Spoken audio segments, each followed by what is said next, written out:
Total shocker. I recently learned that people don't constantly play campaigns clear up to level 20. That, like, blew my mind. That's pretty common, mostly because most play is done through organized systems, which don't go beyond, like, 11 or 12, I think. I know the current Adventurers League goes clear up to, like, 16, 17 right now. Because I've seen some pretty high-level shit for them. I participated in a mass official event back in 2017. That's pretty cool. They've got to cater to a lot of people, so it makes sense. Yeah. There's also a continued belief, I think, from 3.5, where the power curve steeps very sharply the higher levels you get, and most people just actually GMing don't necessarily understand how to deal with that power curve as easily as others do.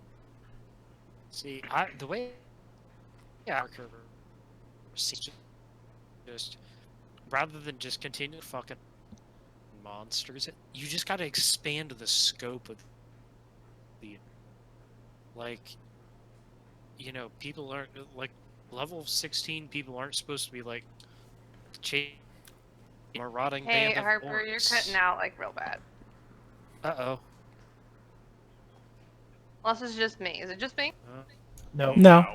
Okay. Uh-oh. Well, can you hear me normally?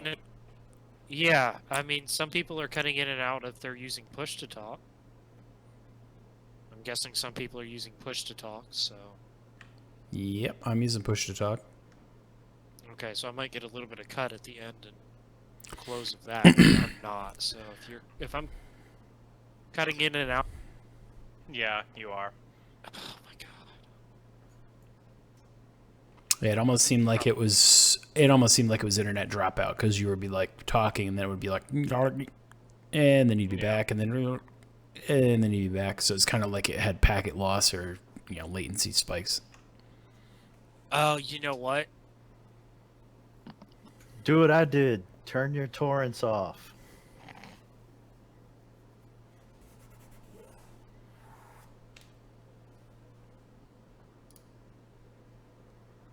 Aha.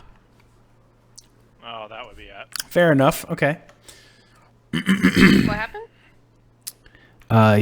Harper's typing that the parents and the sister are watching Netflix and that the brother is gaming. So potentially there's just a lot of other things going on that are hogging connectivity, which is all right. We will make do. Even if it's via text, we will make do. All right, so let's begin. Session 8. And last we were in the town of Phandalin. Everyone's favorite shithole that they just can't get away from because it's always in every fucking D&D campaign ever, and everyone hates it.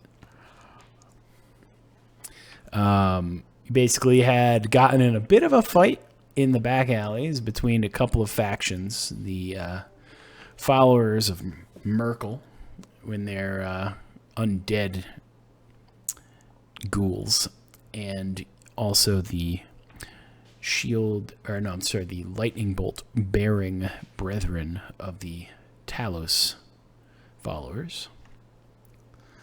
From that, we had two individuals that were leading them, one of which died very, very, very poorly, and another which you had talked to and seen previously, who had been staying at the Coster and had been working as a merchant hand assistant that turned out to be a disciple of Talos. From all of your ravings and checking of things and looking through all of their goods and belongings, you turned up nothing.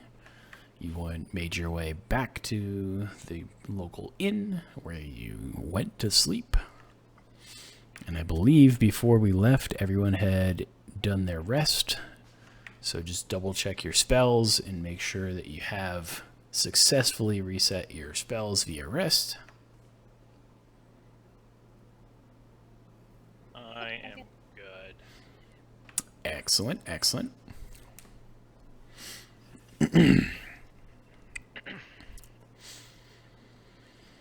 rested. Excellent. Okay, perfect. So, upon waking that morning, you make your way down from the rooms to the inn, and the bartender waves one of you over. Nokris waves Nokris over, recognizing him as the dragonborn that he is, and from the description that was given to him by a messenger. Oh, okay. We had this missive come in for that assistant who was down at the Coster.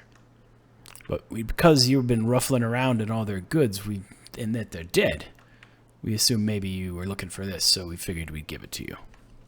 Thank you. And I take it and I hand him a couple of silver. Excellent. So from that, I take it back to the table where everyone is and I kind of unfold it. and here is a note that you receive. V. The lenses show the secrets of the map B and T. Among the elements of this little parcel, you find a small bronze telescope that has 2 slots for inserting various optics into it, and that there is a lens included, a glass lens. Okay. No, we didn't find a lens last time, did we? We did not, but we did find a note among the remains of Yeah. the people in the square that said the same thing. The lenses show the secret. Yeah. Okay. So, I will just take a look through the telescope as is, and then also insert the lens into it and see if I notice anything different aside from the lens maybe changing magnification or hue slightly.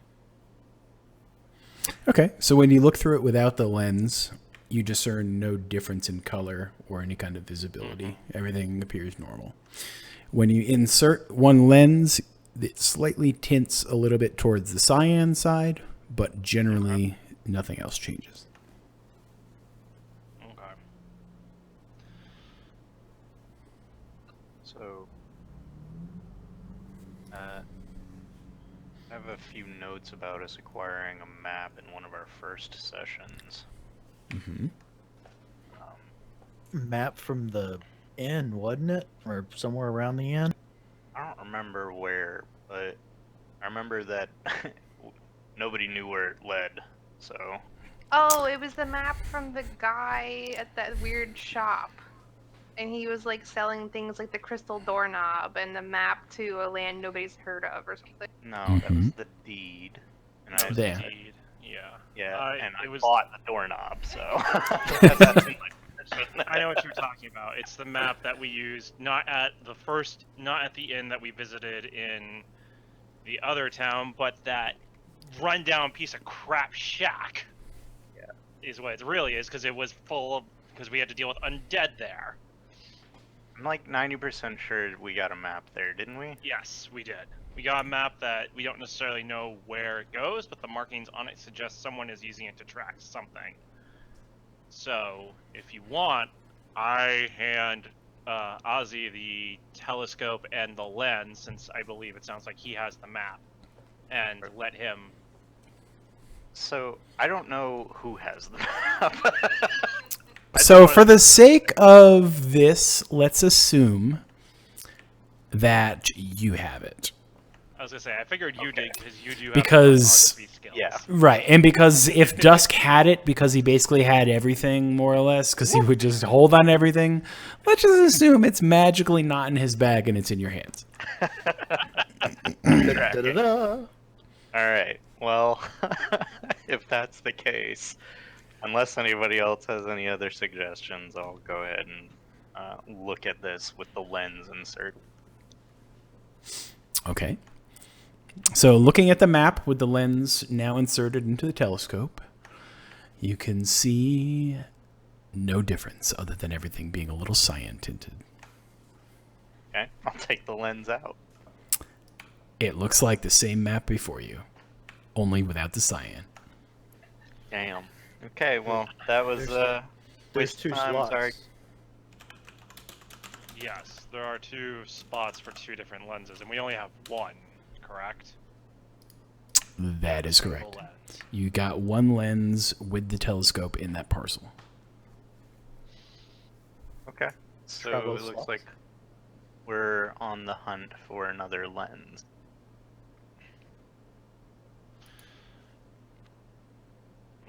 So, we can either try and identify this ourselves, or we can bring it to someone who might have more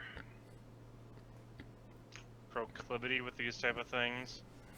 Good word. Did we thoroughly search her space at the Coster? You did. Meaning Ash did, yes. Wait, Yeah, Nokris and I went to Valine's room. We found the note, and we found a note that talks about movement of forces. I don't remember whose forces, and that they're trying to set up new temples to Talos. Yeah. We turned that room upside down. There wasn't really much to go through. I casted detect magic and everything, and nothing showed up out of the ordinary. what about the?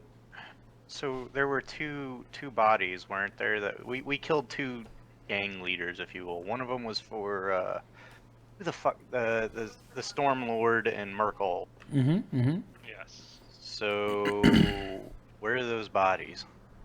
Did we Uh, search those bodies, right? I'm pretty sure. Yes, you did. You did search them. One of them was burnt into cinder, but you still magically somehow found the note on the body, regardless. And the other one you mercilessly chopped the head off of so you could take to the townmaster to see if he knew the guy or to potentially get money. Oh yeah, by the way, that head hasn't moved from... It's still in that jar. Yeah, it's still in that jar. Okay. I pretty much make it so that it's facing direct sunlight as soon as I get up, so if it decides to get anything funny, it's just dead now anyway, hopefully. If that's how Hey. it works. So when we were shopping in Leyland, my squirrel brought back a scrying glass lens. Is that not the same thing that goes in? I don't know. Do you think it might be the same thing? Yes, I try it. Okay. So you place the lens. Would you like to place both lenses in? One lens? How would you like to do this? Both. Okay. I'm placing both lenses in. You peer through the glass and you see that the world is now a little tinted green. Does the map look any different? Peering at the map with both lenses in the telescope, the map looks a little bit green to you. Fuck you, Drew. Flip the lenses? Flipping the Maybe. lenses around, you still discern that the map looks a little bit green to you. You're fucking with us, and I'm gonna break your nose at this goddamn meetup. You understand? So, Nokris kind of gets up as they're talking about this, and I go back over to the barkeep, and I ask him, do the initials V, B, or T mean anything to you? Town. Well, I mean, not necessarily. Nobody here that I really know by B and T, but V, considering who it was supposedly delivered to, probably was that Lady Valine. Yeah, I kind of figured too. But yeah, B and T, really, not sure about that. Was the chick from the Lion Shield Coster? Valine. That was the one that we murdered. Correct. Wait, so Kita just said that she had a broken brooch. Where's that brooch? Volusia has it. I've got it here. Can I see it? Knock your socks off. Here you go. There. It doesn't look clear to me, but hey, maybe if it has some trick. Is it? Is it like? This is gonna sound stupid, but is it like a case? Is it like? Does it look thick enough to fit a lens in it somewhere? Is there like a slot on it somewhere? Unfortunately, no. It This is thing is not. stupid. It is not large enough to fit a lens or to be slotted in. Have a lens slotted into it. Is it big enough to be a lens itself? No, it is not. Unfortunate. Going to take the brooch from Ozzy, and as they're all discussing, I'm going to cast oh god, what is that spell? Detect magic on the as a ritual cast. All right, so casting detect magic on the brooch, you can discern that it has some magical properties, and you're doing it on the lens and the telescope as well. Yeah, it's everything within, what is it, 30 feet? 30 or feet, something? yeah. 30 So- feet, so- technically on site. Yeah, so doing that as well, you can discern that the lenses and the telescope also appear to have some kind of magical properties to them. I relay this to the group. The brooch is an interesting surprise. Do you know what type of magic it is? Do you know what type of magic is it? The detect magic spell does not discern the type of magic present. To my understanding, it simply lets you know that it has magical properties or is enchanted of Yeah, some you're right. kind. So, wait a minute. The brooch is a Talos brooch? Correct. It's probably just blessed by Talos. Fuck it. Possibly. Though, normally if it's blessed by him or his ilk specifically, it could mean that... You're right, it could just be a focus, but if it's a spell focus, that wouldn't necessarily imbue it with all manner of gobbledygook to actually give off an aura, per se. Unless I'm misunderstanding how those work. Alright, well, fuck this. So, we've got two lenses that are magical, a magical brooch, and a telescope thing that's non-magical or magical. It is magical, and Talia is saying that it will tell you the school or type of magic associated with it from Detect Magic. And if that is the case, then let me look real quick. So it says, for the duration, you sense the presence of magic within 30 feet of you. If you sense magic in this way... Oh, she linked it. I'm not on that. So, yes. Essentially, if you take an action, in this case, concentrate, if the aura is strong enough, it sounds like you should be able to maybe get what school of magic it belongs to. So you'd get possibly whether it's evocation or enchantment or things like that.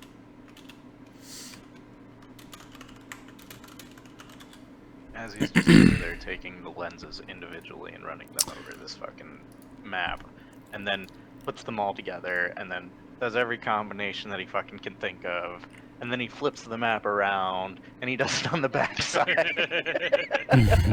After that, he's kind of just done, and he gets up, and I'm going outside. Okay, fair.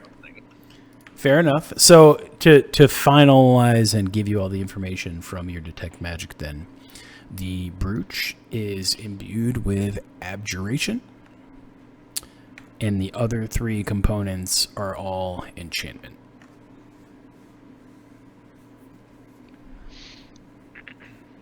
Okay. Is abjuration.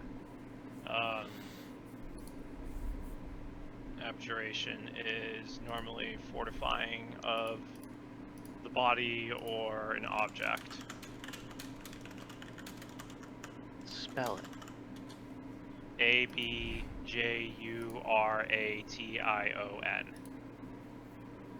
Think spells like Mage Armor and Sanctuary. Oh, spells. Yes, those type as well.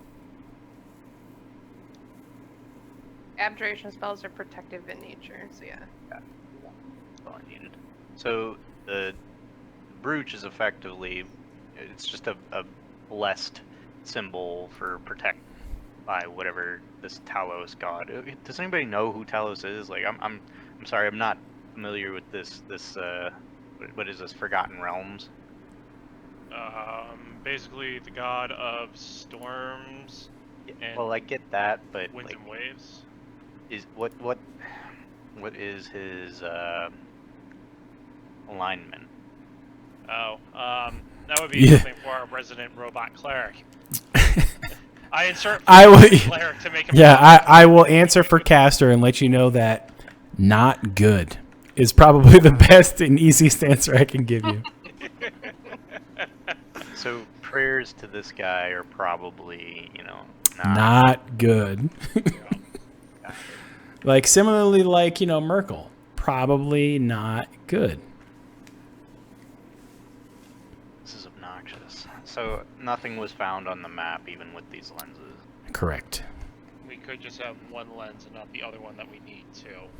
Well, I thought that both of the lenses were magical. They Yes, are. but one lens. Ashes. Your squirrel picks it up, right? Correct. He picked it up out of a shop in Leyland. Might not even be the right lens.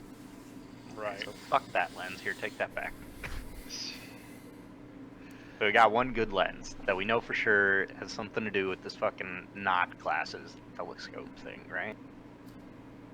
One of them came with the telescope, yes. Hang on a second. Junie, does Kita's character know what the lens that her squirrel picked up is? Yeah. Okay. And you said it's a lens of scrying, right? Mm-hmm. Scrying glass lens. Okay. I'm trying to remember.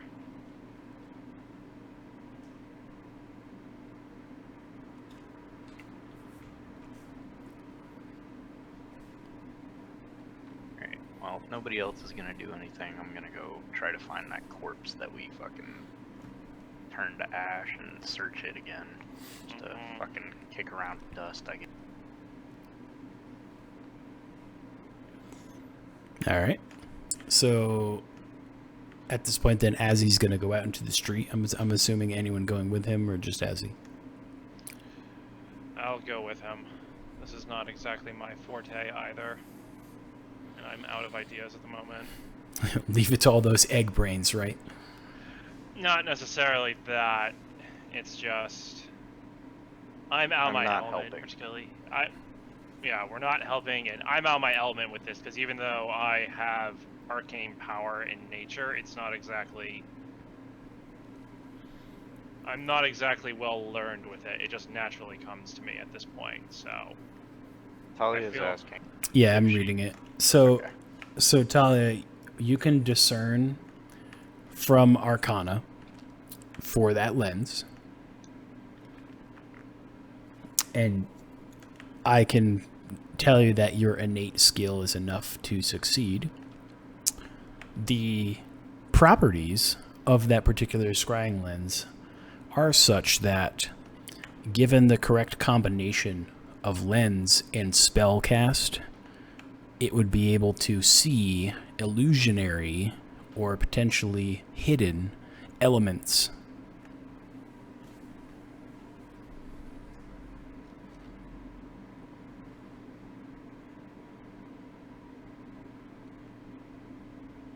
Okay. Well.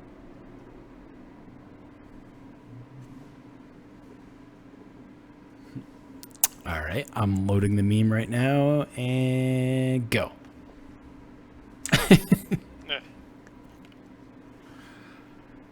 All right. Well, while we're deciphering over the lenses and we're checking spells, Nokris and Azzy are going to head out into the street to stretch their legs and/or a severed corpse.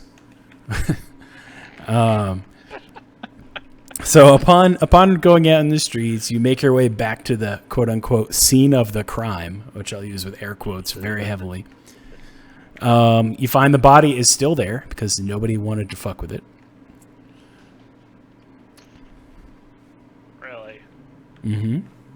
I mean, if you see a severed body, a body in the street with a severed head that's not there anymore, what would you do? You'd be like, "Hey, I think I'm gonna take this home." I don't think No, so. I- Get the hell out of here. I just thought the local gravedigger would have been like, "Oh, got my job to do."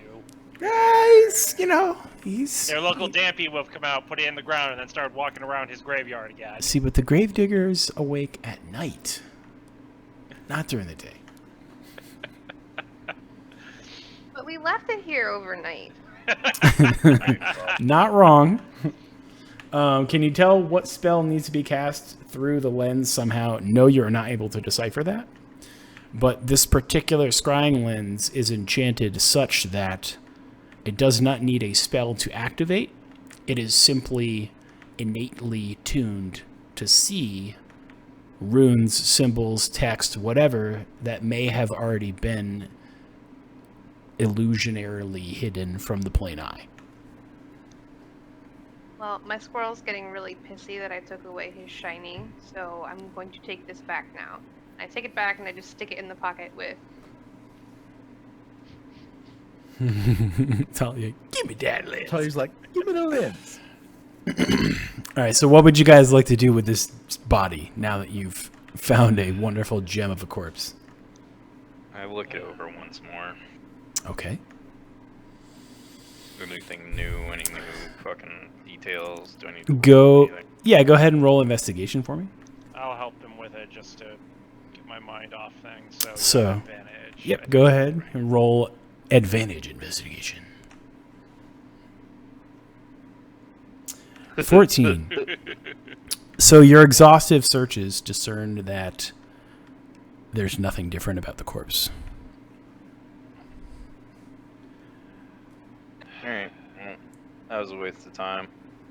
I want to take a trip over to the Coster, see if there's anything new down there. Let's see, what was her name? Was Valine. we need to fucking go down there. That's where she worked, right? She's got to have friends down.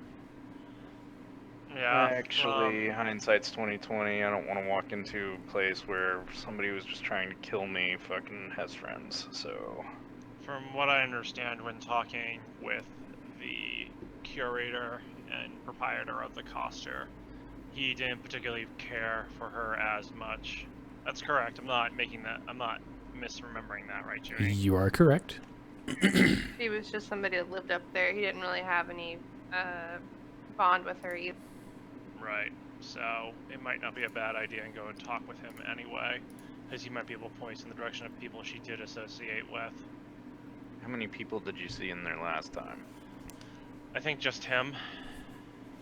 Alright, I'm down. Alright.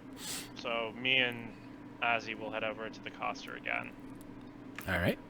to try and talk with the proprietor of it.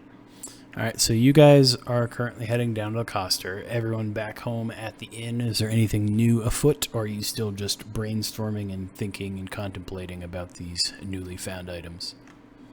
I think Talia wants to look over the lens specifically from what she's saying. Okay. So you take the scrying lens from Kita, begrudgingly, and use it to look over the note, and you see nothing. That's different than what you're able to see with the plain eye.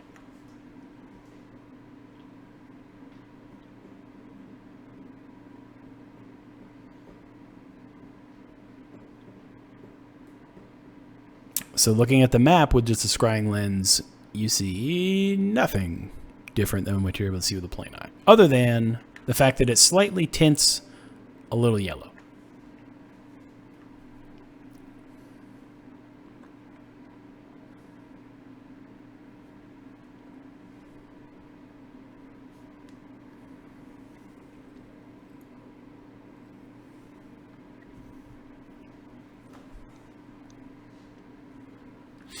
All right. Any other thoughts with that for the moment, or do I have time to then switch back to the Coster?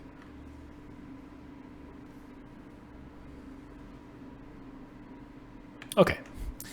So we will switch back over to the Coster, where Azzy and Nokris are approaching.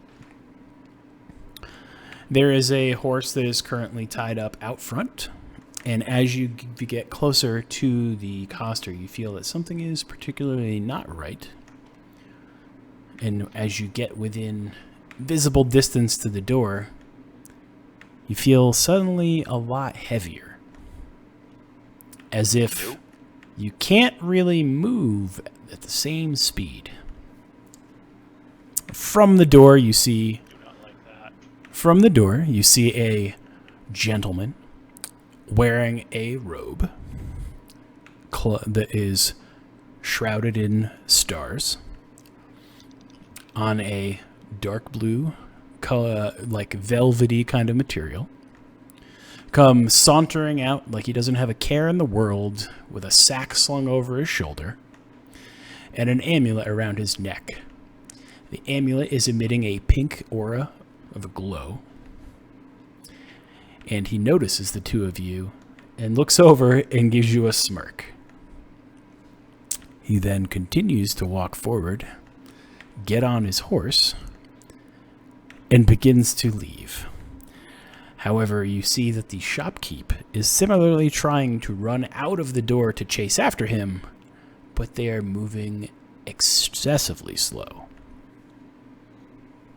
The amulet, from the quick glance that you're able to catch, appears to look like a shape of two circles interwoven in the middle.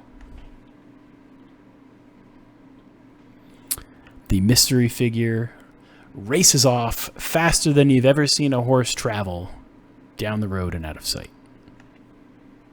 Once he is out of sight, you slowly feel the weight lifting and you begin to move at normal speed, noticing that the shopkeeper suddenly stumbles forward in this new regained surge of motion and almost falls on his face.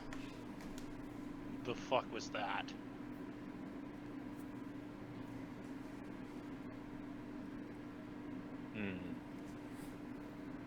I hate magic. As you'll approach the storekeep and ask him if he knew who that man was. I mean, obviously, he probably stole something, but Definitely a thief, I'll tell you that. I haven't seen him around in these parts, but he surely wasn't a wizard. But he had magic. Oh, just food and some other things. It looks like he was trying to say he was getting his provisions ready for some mission. And then just roped it all together in a sack and ran off. And I couldn't catch him. yeah, we were likewise bound.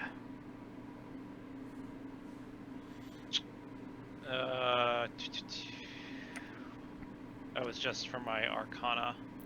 Unfortunately, I don't think I even understood fully what happened besides it was magic. I'm going to agree.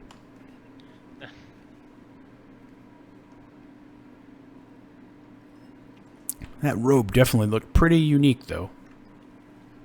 Yeah. Were the stars... Did we get a very good look at the robe, I should ask? You got about as good of a look at the robe as you got at the amulet in the gentleman's face, which is to say that, in slow motion, it moved kind of quick. You were able to get the general shape and the general look of things, but to get any fine detail out of it would be tough because of the speed difference. Okay. Ozzy, did you notice any particular pattern with the starred robe, as in, like, constellations that you might have used to navigate when you were still seabound? Did I?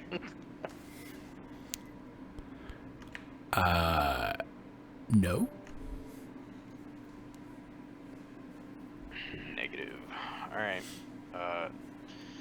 As interesting as that man was, let's stay on topic right now. Just put that in the back of our heads. Yeah. We're here for Aline. Specifically to know who she associated with, who her friends might have been, or what have you. Around I these get you. parts, really not many of anyone. She kept to herself a lot. Some nights you'd find her at the inn, but otherwise, generally she was just in the loft after work, not really hanging out with anyone. She was a Talos worshiper. You have many more of those around here? Oh, I hope not. Yeah, me too. Mind if we take a look around? Yeah, if it pleases you, sure. Thank you. I guess since I was in here yesterday, I will take a look around to see if I can determine if he took anything specific. That man that was here. If there's anything missing that's really prominent, like the big map that's probably still on the wall or what have you. Sure. So give me an investigation check. Okay. Let me...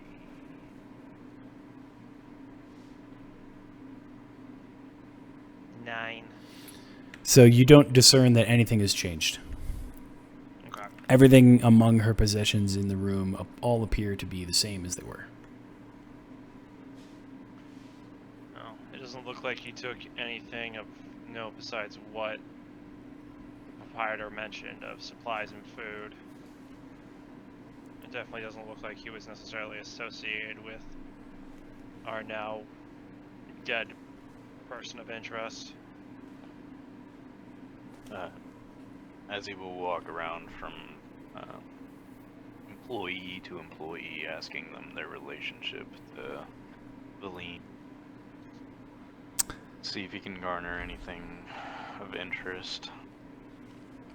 So in your discussions with the rest of the proprietors and shop attendants at the Coster, you discerned that no one really knew her, no one really liked her, and no one really cared. Also, hello, Avril. Welcome. Hello. Hello? Alright. Well, there's nothing to be garnered here, and I say we head back to the inn. Make mention to our friends of our starry-robed not friend. Okay. So you guys start heading your way back. And Talia, to update you on the inventory list, you have the lens that was cyan, the telescope that came with that lens, the note that told you about the map and the lenses that was addressed to V from B and T. You have a second lens that tints yellow that was located in Leyland, not with the map. And you have a map that did not come with any of these things that you picked up in the introductory questing that I had you guys do before the campaign started. There's a map on the wall of the Coster, right? Yes. Holy fuck. We got lenses and a big map on a wall. Possibly. Yeah, but all the lenses and stuff are back at the inn. Right. we're Which is walking where they're back headed there. right now. So procedurally, they'll get back, remind us that there's a big map on the wall. Right. We'll just remind you. Because I heard Nokris mention it, that there's a map on the wall. Yeah, we did mention it when we got back, but I do want to ask the innkeep, because the proprietor said that Valine was occasionally in here, so I want to ask him, did she hang out with anyone in particular while she was here Sure. on those nights? She did not. She mostly just came in, sat at the bar off in the corner and drank. Occasionally ate something, got drunk, and then wandered out. Was it always the same table? Mostly. Generally because most of the rest of my fine diners and proprietors would stay clear of her because they didn't much care for her and kept to their own. I'll just do an ancillary look over at that table that she used, make sure there's nothing out of place or out of the ordinary about it. Yeah, there's nothing special about it. Yes, and yes, to your question, there is a map back at the Coster. Although when Ash and I were there the other day, it didn't appear to be anything special. While this is going on, can I just take my squirrel out of my pocket and just kind of go and let him see what he... Sure.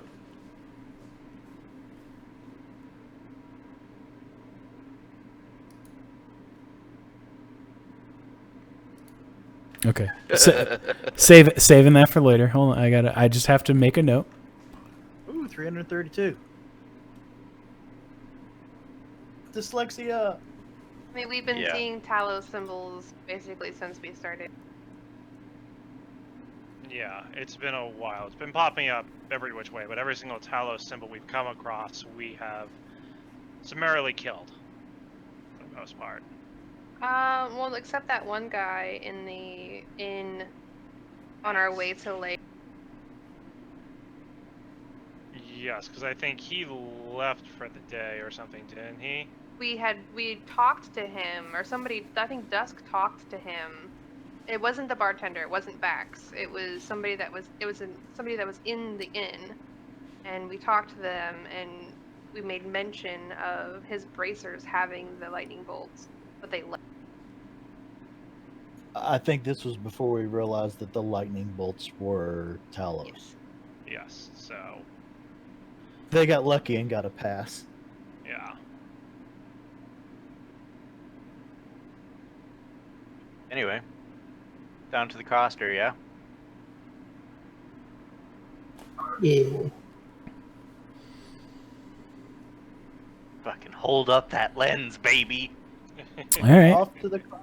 Is everybody going on this magical journey, or just Azzy, or? I'm I'm doing gonna it. follow. I think we're all gonna go. Okay. Yeah. I just kind of shift my staff a little bit so it like makes a scraping noise and try to call for my student. Okay. So the squirrel comes running up. He has a new shiny with him. It is a broken piece of a silver key. Oh, okay. It is, unfortunately, the stem end that doesn't have the actual lock part on the front of it. Of course it is. But it looks really nice.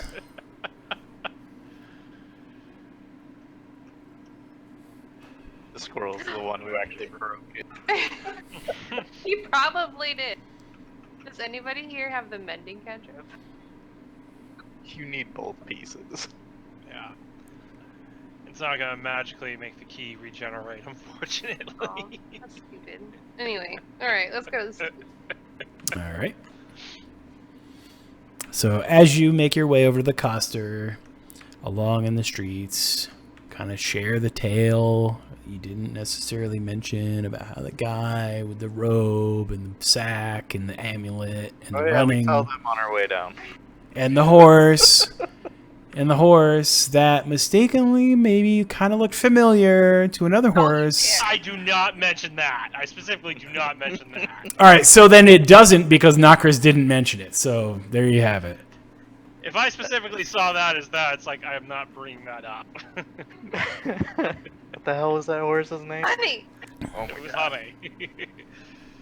But yes, we do describe the gentleman that was there and the fact that he was in a starred robe. We don't know who the fuck he is, and he had an amulet with 2 interwoven circles, which I describe as best as I can. I'm guessing they looked like they were kind of interlocked, like what you often see where it looks kind of like a Venn diagram. To kind of describe it, Junie? From as best as you are able to discern from the description that you were able to catch while looking at it quickly, yes, that is as best of a example as you can give. But I would go one step further and say that it appeared that the ends of these circles connected or were even looping into each other and weren't in fact overlaying circles, but one continuous loop. Oh, so it looked more like a infinity symbol almost. I don't know. Does it? Okay. So essentially I'm going to just, how should I describe this? So yeah, me and Azzy, when we came down here earlier, this really weird gentleman who came out in a starred robe and just kind of smiled cockily at us and took off on his horse, far faster than should be possible. There was magic afoot, but we have no idea what it was. And the only things that we got a good look at him for were his starred robe, and he had a amulet that was almost as if they were two circles put together and they were interlocking or going as if a sideways 8 in some manner, and I have no idea what that could mean, other than the guy's a prick because he's a thief, from what the proprietor told us. Yeah, the proprietor also said that he himself did not use the magic. The magic solely came from either his robes or that amulet, which was glowing pink. That being said, though, so this is gonna sound stupid too, and I'm sorry. Our very first session, if everybody remembers, we found honey, right? And then honey was gone. Yeah. And then we also found a red amulet in the possessions of whoever it was that was no longer there. Am I? Yeah, the adventurer that was supposedly looking for the zombies or whatever. Yeah, that was Mhm. the one who held the map that we found there as well. Yeah. So does anybody have that amulet? Dusk had the amulet, but I was in the room He's with a Dusk. fucking hoe. I was in the room with Dusk when we were going through the things, so we'll just say that I have the. Okay. Does it? It doesn't have remotely close to the same symbols on it, does it? This isn't our mysterious owner of honey, is it? No, it is not. You're a hoe. Alright, on to the coster. Only when I need the money. I turned to everyone and I kind of like cocked my head and I'm like, could this possibly be the man that Scylla has us looking for? Possibly, although she described him, and I quote, as Always adventuring with other people. I didn't take many notes on this guy, so I don't know anything about it. Dargon, holder of whatever Scylla wants. A charming node. Possibly dark, brooding, sells snake oil. She mentioned he was a gnome, from what I remember. Yep, a dark-haired gnome who was apparently charming. Yeah, and this man was definitely not a gnome, Okay. I believe. And I don't believe his hair was black, but I didn't get a good look. On to the coster. But I will describe the symbol again as best as I can, and maybe some of our more magically or religiously inclined friends can help us out, which I'll do a religion check as well to see if it rings any bells for me on my end for the symbol. Yeah, go ahead. It does not. Can I try using his description? Sure.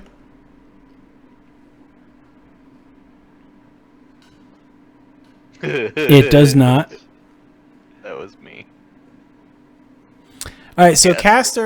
Caster, you can denote that particular symbol is known as a Mobius strip, or a figure 8, or an infinity symbol. To which, that's about all you can really discern as far as what the symbol is. You don't particularly know what the amulet was, however. Bullshit is what it was. Anyway.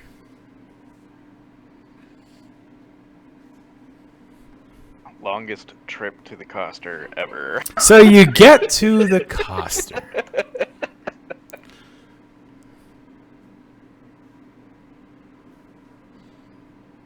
Talia, do your lens thing. Come on. Snap, snap. Sneer, motherfucker. Incoming. Fucking blast. Glare. I mean, hey, You're asking me a question that I don't think I can specifically answer for you as the player of the game. Basically, we did the goat thing, so our primary objective is done. It's more a matter of we'll take a look at this thing, and then we can probably leave. Yeah, we don't really have anything left to do in Fendel.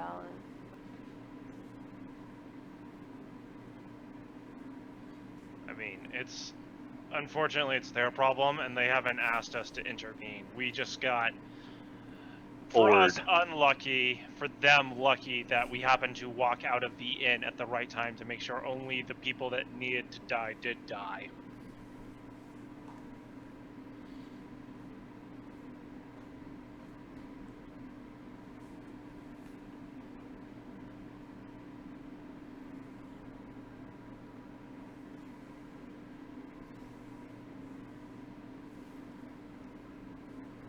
Because people want to take a look at this map first.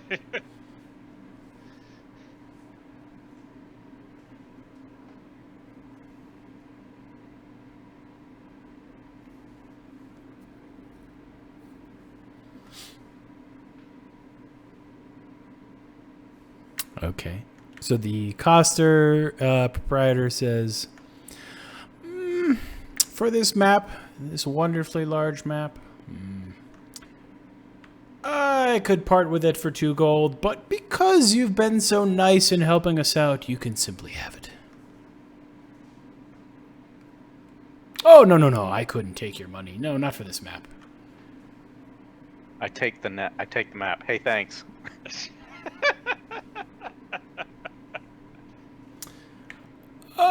Right. How about 6 for the 2 bags of feed, and you take the map regardless? All right, so he gets you the bags of feed for the horses. Sounds good.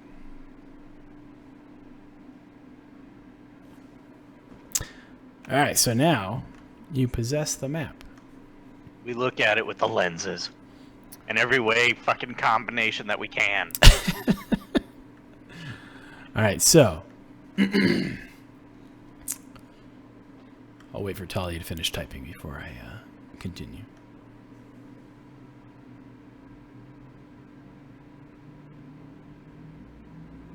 No, it's a leather-backed map.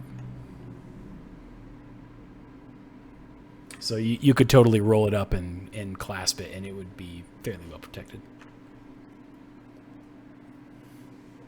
I mean, don't we have people here with those fucking bags of holding? like literally everybody. It doesn't matter. But like literally everyone has a goddamn bag.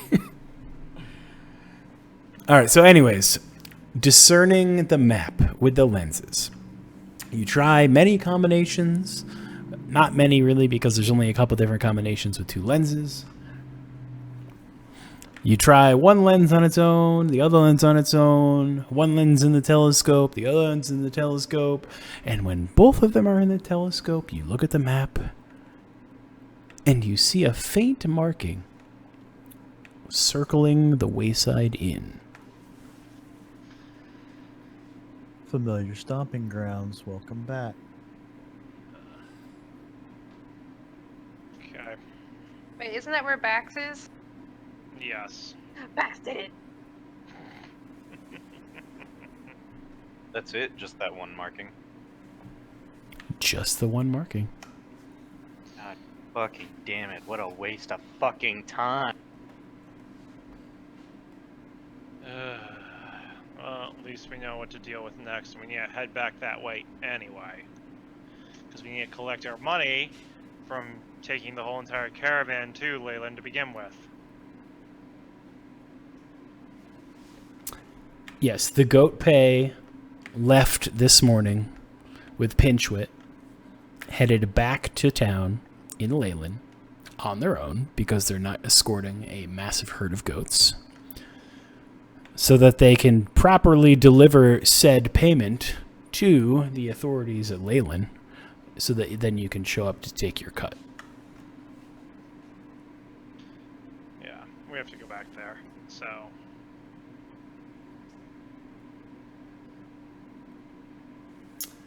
Correct.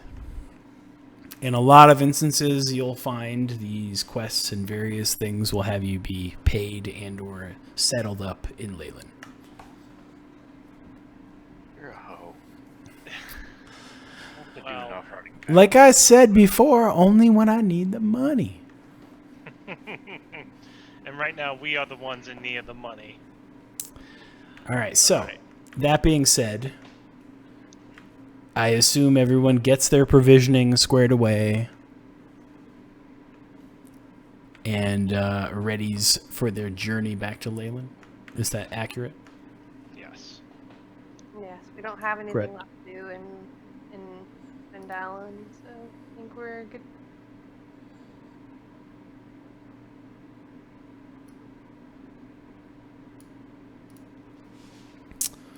All right.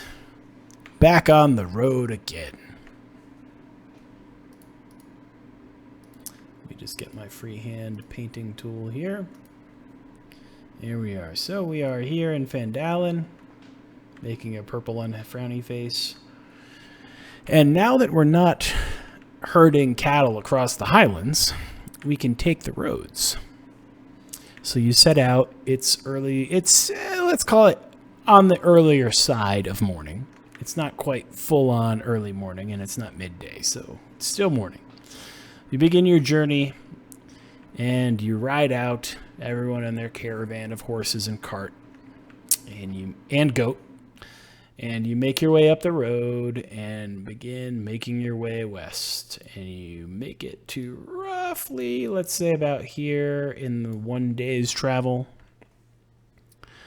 where you can then pull off for the evening.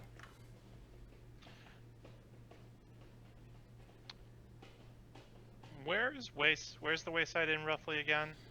So the Wayside Inn, North, isn't it? yeah, the Wayside Inn is roughly here. So, I mean, if you want to go that direction instead, you totally can. It just seemed like you guys wanted to go get paid. So that's why I was like, all right, well, let's head south. Thoughts? Well, our coin's not going anywhere. So if we decide to go to the Wayside Inn first and then go back down to Leyland, we can do that. Or we can go get paid, get more provisions, and then go back to Wayside.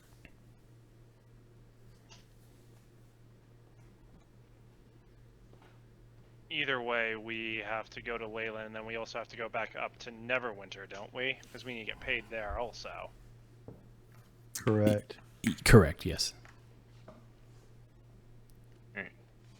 So Leyland it is. Oh my god, we're Yeah, Leyland, then back.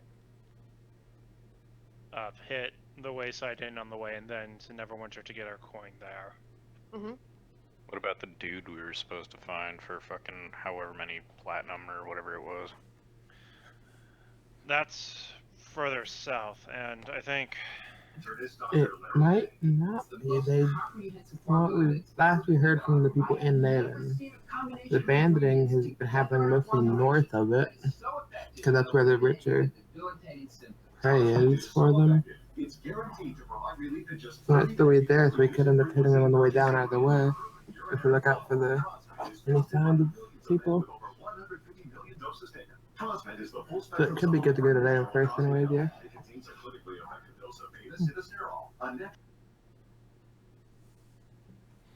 possibly.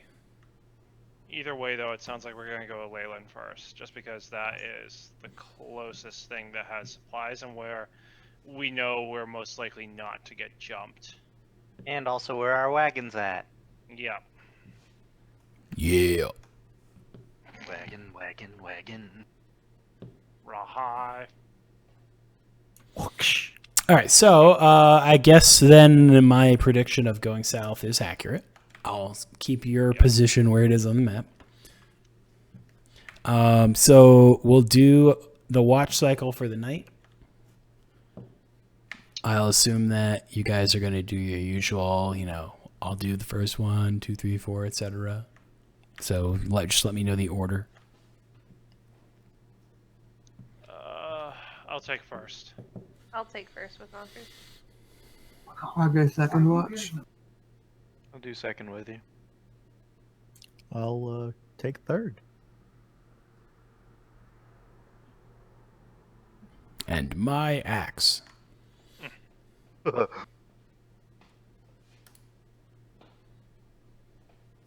right, first watch, nothing eventful happens. You wake up the second watch, and it is now their turn to watch.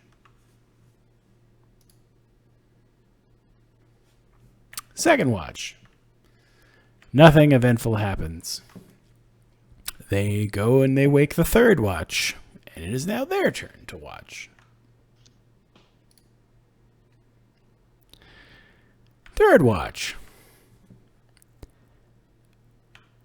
Something sort of eventful happens, but it's not actually directly affecting you. You hear a storm to the north. Rolling thunder and rain. In the direction of the wayside. It is to the north, yes. Talos, storms, wayside. Quinkydink, I think.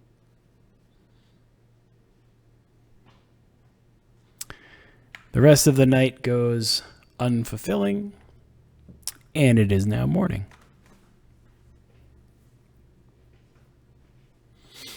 So you guys get back on ye old road.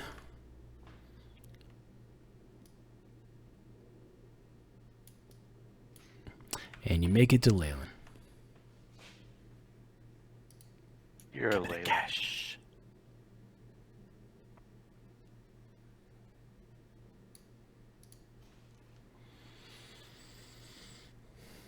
Yep. Still a dump. Still a dump, yes.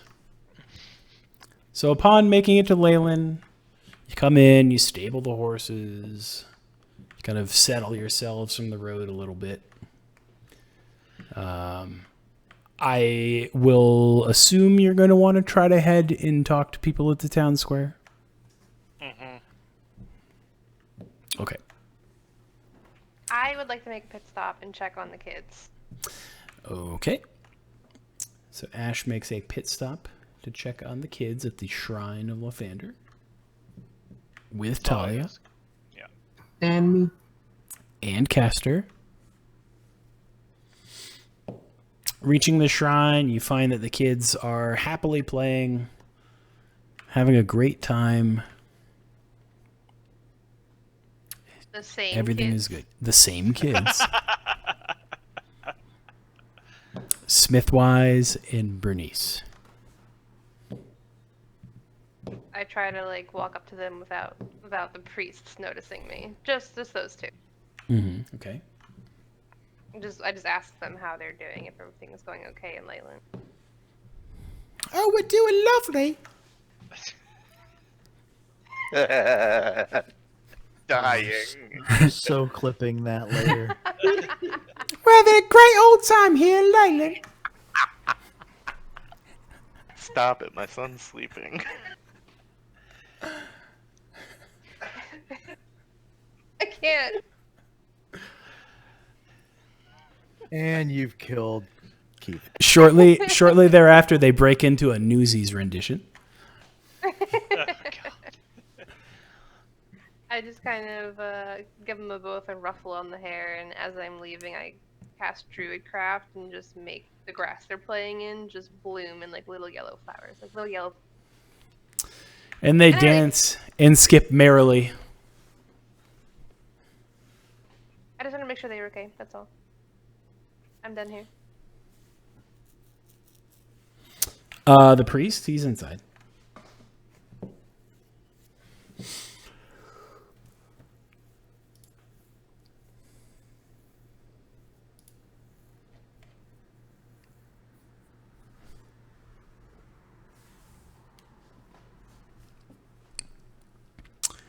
So Marigold graciously accepts the donation on behalf of the children and lets you know that they will be eating quite well for the next month and a half.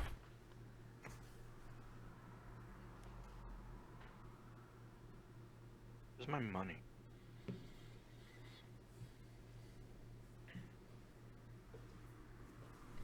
All right, perfect.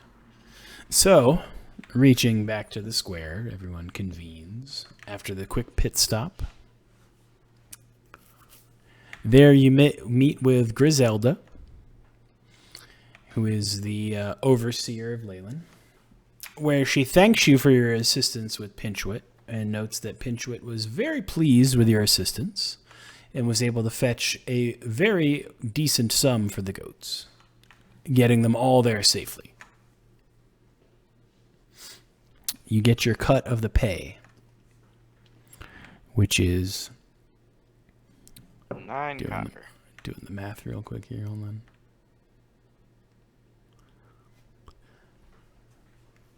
All right, everybody gets 127 gold pieces.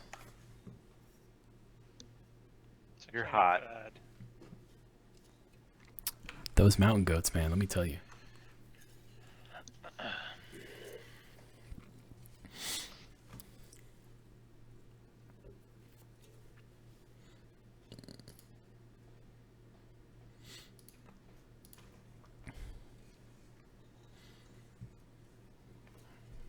All right, so now that you're situated with that,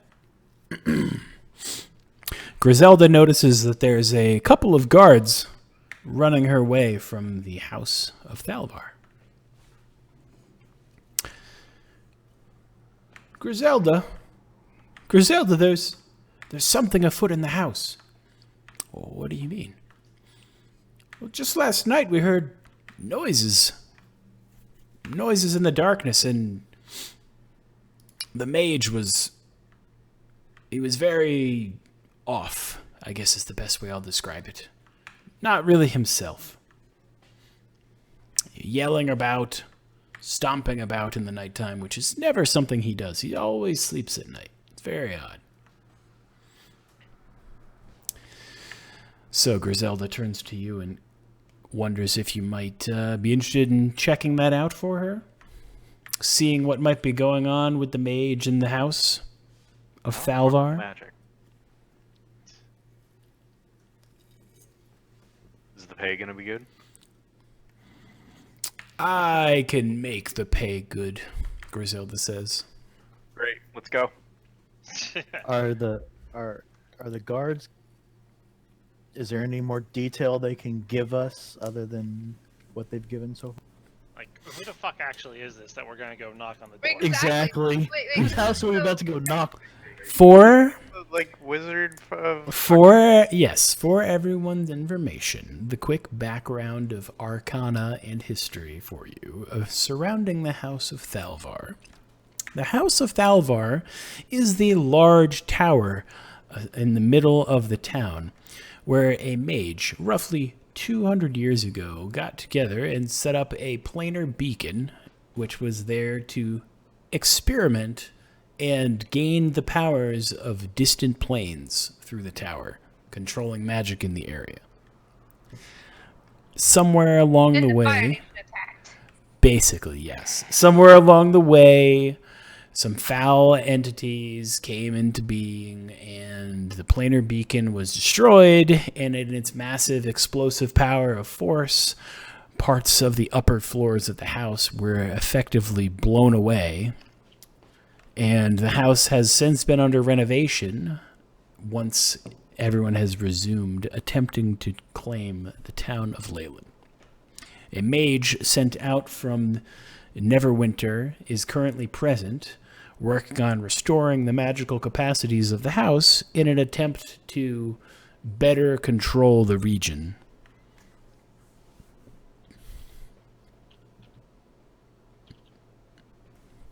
So that's where you're going. It's not just a house on the side of the road. Whorehouse on the side of the road. Well, I mean, I Got guess. fresh coin, bitches. It is. So, all right, give me 1 second because my battery in my headset's low, so I'm going to swap the battery out, and then You're a hoe. and then we will go to the house. You believe this guy?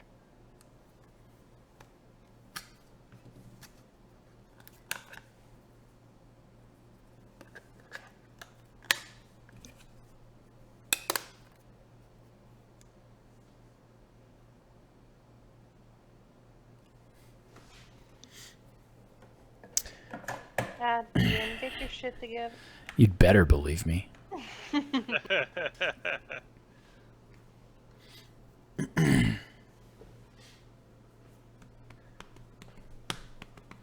All right, so I assume everyone is going to continue and go to the house and check it out and see what's going on inside.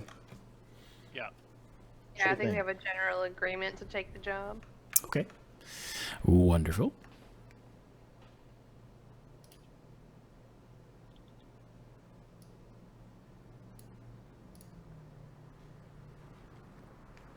We have lighting.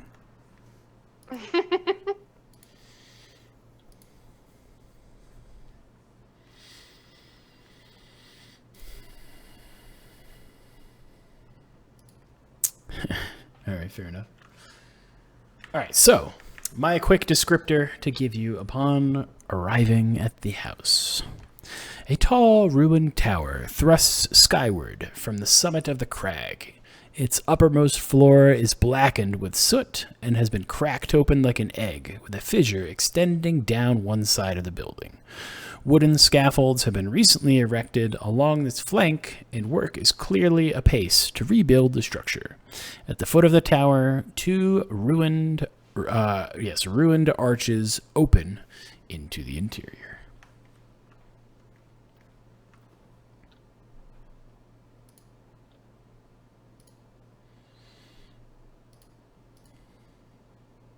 You going first?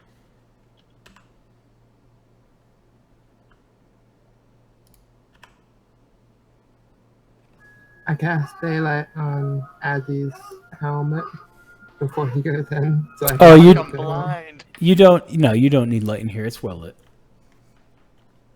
It just looks cooler with the atmospheric lighting like that, so you can properly see what's going on as you move in. I didn't want my human friends to be blind. Fair enough. All right, so upon entering the room, you note that around the table, you find some chairs with packs. The packs look to belong to guards and various soldiers, including food, sleeping materials, and other items you would assume that a guard would take on duty if they were traveling away from the barracks. And as you step inside, a door opens.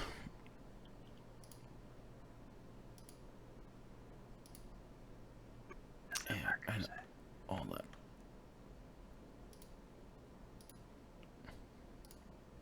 Oops, that's the wrong click. My bad.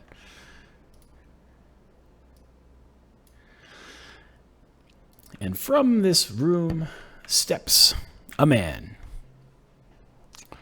Galileo Elibro. Bro. Elibro. So Galileo is a short-tempered Rashini mage. He is relentlessly pouring his work into his studies and has pushed himself to the brink of exhaustion. He sees you enter, and he very distractedly says, "Oh, what distractions are here for me now?" Hell, friend, just checking up on you. Got some word that some little crazies were around here. How you hold? Oh, well, progress is coming along, but definitely not as well as I had hoped. And if there is anything afoot in this tower, it is most definitely of magical nature. And I don't know if I'll be able to hold them at bay myself, so your help may be welcomed. Yeah, let's give it a go, shall we? Well, at current, I'm the only one here, as the guards ran out. But if I'm to continue my work, I'm going to need to remain guarded, so if you could maybe search the rest of the tower for me, make sure that there's nothing wrong, that everything's in order, I'll continue on my work down here, and then we should be good for the evening, I would say. I'll even conjure you up some food. You won't have to eat anything of your own.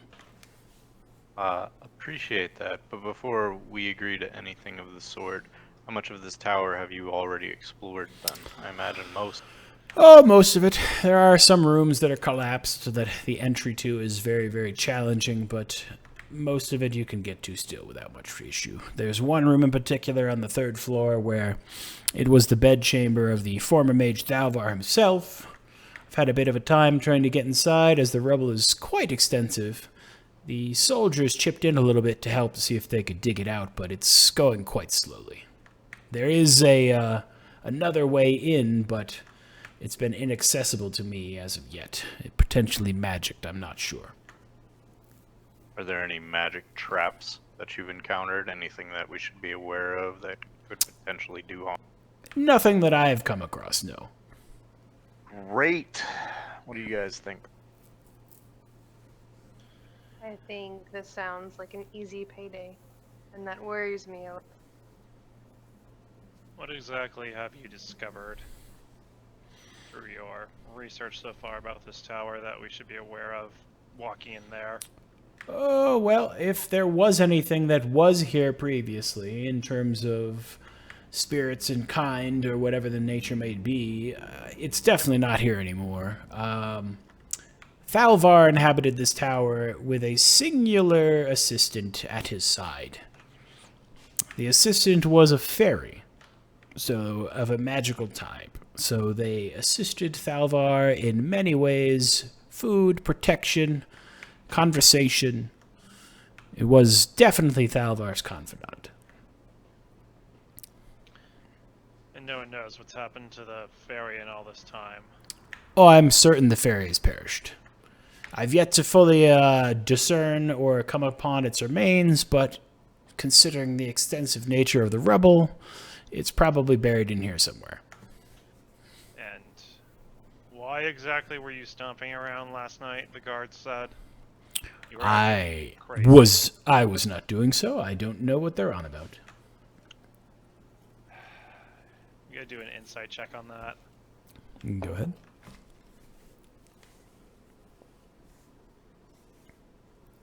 Nope. He is not lying. Yeah. So, I guess you're a very sound sleeper then. When I'm able to sleep, I suppose, yes. Lately, though, I've still been troubled at night. I have not felt like I've slept much at all, continuing to be fatigued, but I certainly lay in bed, and I appear to be unconscious. Huh.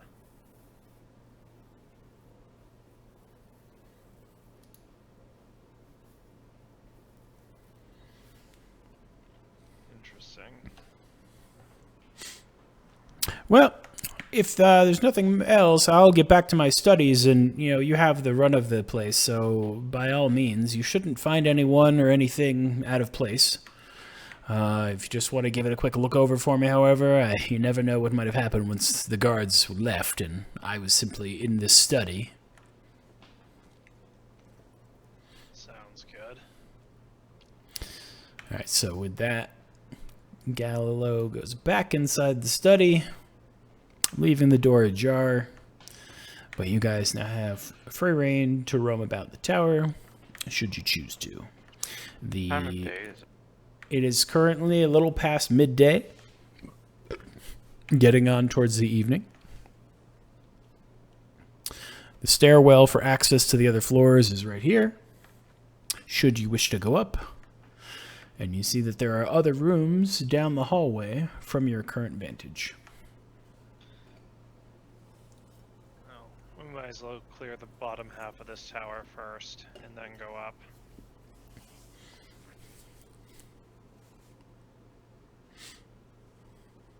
So, with that, I will move over here to investigate this first room. All right. Moving down the hall to the right, Nokris comes upon a room that appeared to have some bedding and some various furniture in it where you might have assumed that a servant would have lived. Okay. I will do an investigation check just to make sure I don't miss anything of note All right. as I kind of rummage around here. 17. So, looking around among the rubble and the items that are present in the room, you find yourself a potion of healing, still intact, unbroken, in the corner of the room. And you also locate the sign of bones among the rubble. What size bones? Yes, Talia, you can enter the tower. Yeah, right now there was a discussion with the mage in the tower who's doing the studying, and he just wants you to basically clear and check the tower for him, because the guards left, so he wants to make sure that nobody made their way inside. But otherwise, people are just investigating currently and checking things out, and Nokris is in a room where servants may have lived to the right down the hallway. So the size of the ascertainable bones that you have located are on the smaller side.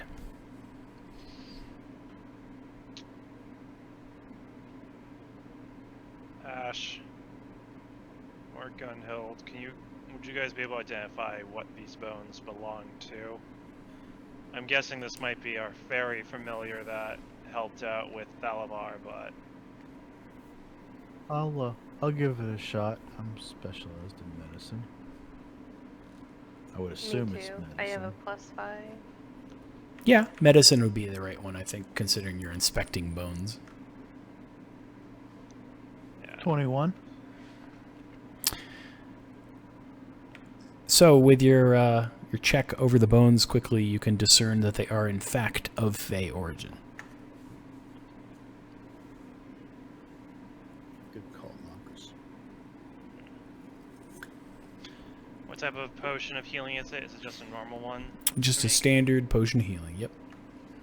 Okay.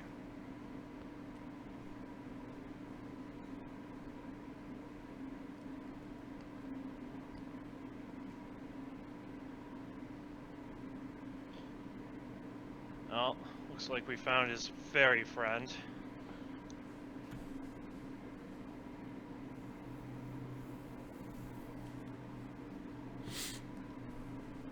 Welcome back. Sorry, my computer shut down for some reason.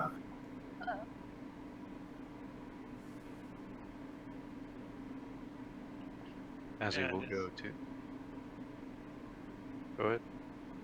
And there's nothing else in this smaller room, I take it, is there, or?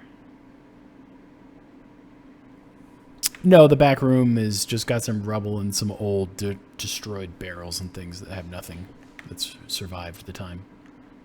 Okay. I will step out, and then, yeah. Make your way down there, and then whoever wants to investigate this room, start going. All right. Excuse me. So I guess because Azzy was the first to kind of move in there, I'll start with his description for him of the room. You turn the corner and you find a room. Appears to be a former kitchen where there's some broken countertops and tables and a cracked oven / hearth off to the side. That.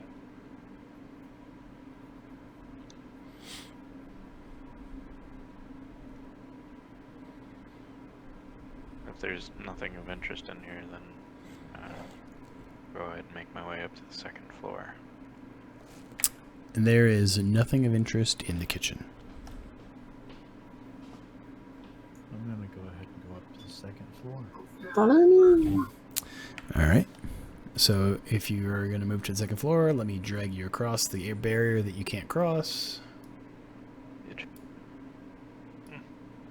Yeah, I'm headed up with. Okay.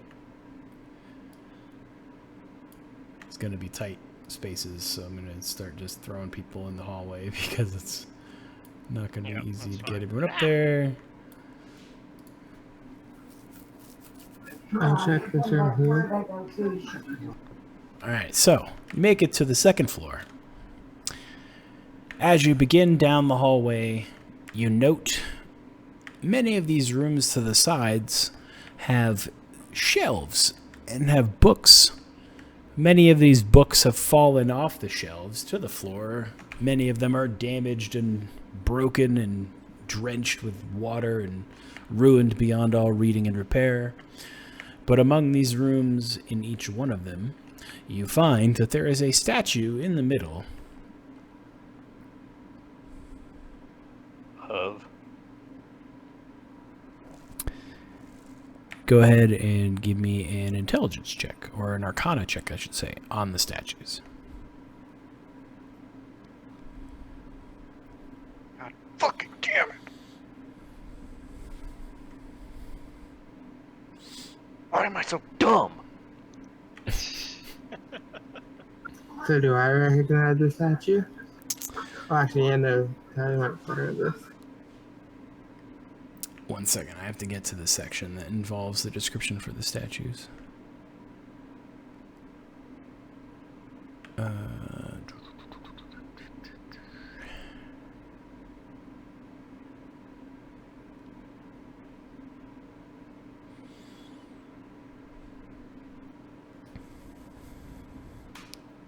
Alright, so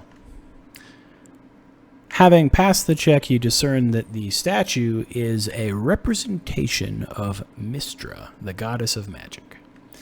And there are 4 of them identically looking in each room facing the doors. You said Mystra, goddess of what? Goddess of magic. So it's basically a floor of just a library. That is correct, yeah. The far end of the structure is where the wall's been cracked away and some of the scaffolding is present.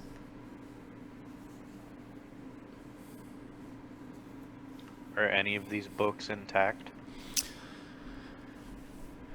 Most are not, some are. I think Azzy will actually take a lot of time to go through these books. Okay. Interested as he is in becoming an Eldritch Knight. All right. I'm going to take 10 minutes and cast Detect Magic. As stupid as it is to cast it in a fucking wizard tower, it's still gonna... Fair enough. Upon casting Detect Magic, you can note that the statues have a glow of magic about them.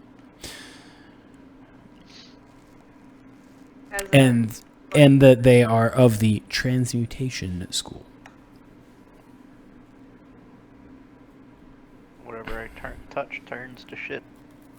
And that many of the books in the library do not show any sign of magical interest, but for a few.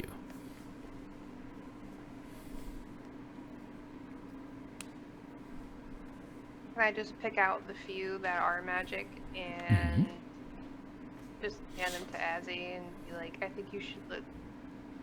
These might be of interest to you. Okay. Thank you. So, Azzy, if you're going to be sitting there and reading over the books, could you please give me an investigation check?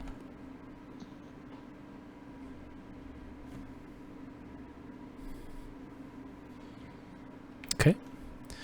As you're looking through the books, you note that the text inside is no form of written language you're familiar with. It seems as if they're written in a pictographic code or almost like hieroglyphs where you don't have a point of reference to decipher what is being written there without a legend or a cipher to begin.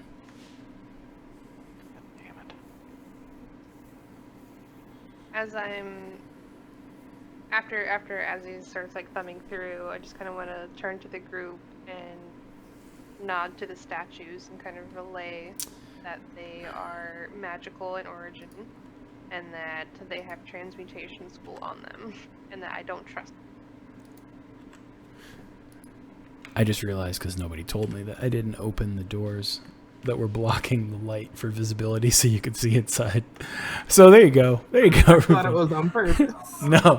No, nobody said anything. So I was just like, yeah, okay, everyone's standing in the hallway still. That's kind of weird, but okay.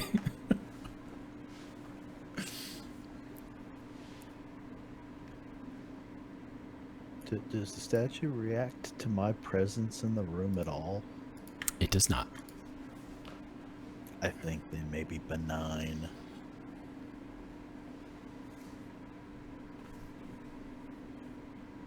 I'm still thoroughly creeped out by them. I just kind of give them the eye and go back to the hall. I want to look over this one statue a little bit further to see if I see anything that sticks out. And Talia, I forgot to do the reply there for you, but there you go. There's your answer. I see. So looking over anything in the books and whatever, you don't see anything of any discernible interest short of the books that Ash has already pulled, which Azzy is looking at, which appear to be a dead end currently for you. Would I recognize the language if it is Draconic? You do not. It is... They appear to be pictographic shapes that do not match any known written language anyone has seen. How old are these books? Like, is that something I can discern? Are they like hundreds of years old? They are Or probably somewhere around 200 years to 220 years old. What was our idiot the angry guy downstairs name? Galileo? Elbro. Elbro. If it's alright with you all, I'm gonna go down to Galibro and ask him about these books.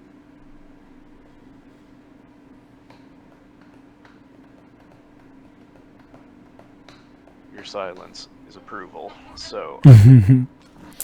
All right. Are we all set with all the rooms up on this floor? Yeah. So we should probably continue and go upstairs to the third while Azzy does that. And while we still have light on our side. I'm not keen on being in a former Wizard's Magic's tower after dark. After dark is where you may need to be here.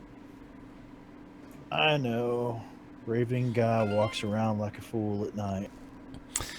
So So- Talia wants the scrying lens or something, and Caster wants to cast a spell magic. Okay, I pull the scrying lens out of Tosker's clutches and hand it to her.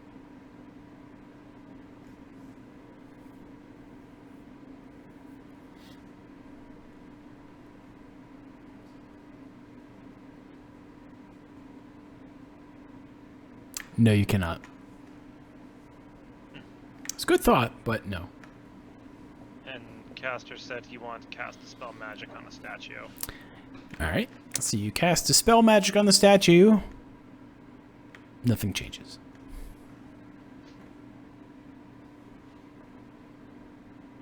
I'm kind of happy I was actually able to use it on something for once. All right. So, Azzy, I guess you're going to bring the books down to Galileo. Yes, if that's all right with everybody else. Like, I don't want to take these books because they're obviously something. Yeah, that's fine. That's a good idea. While I do that, I mean, I'll probably be the safest on the first floor. If you guys want to keep going up, that's fine. Yeah, I'm gonna continue searching upstairs, and that's where I kind of make my way. Same. Okay. Third floor, please. Yep. Let me move some people around here. 1 second.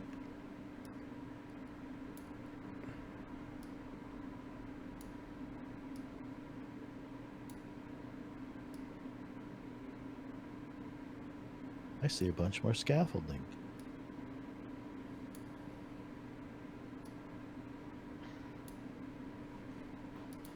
Okay.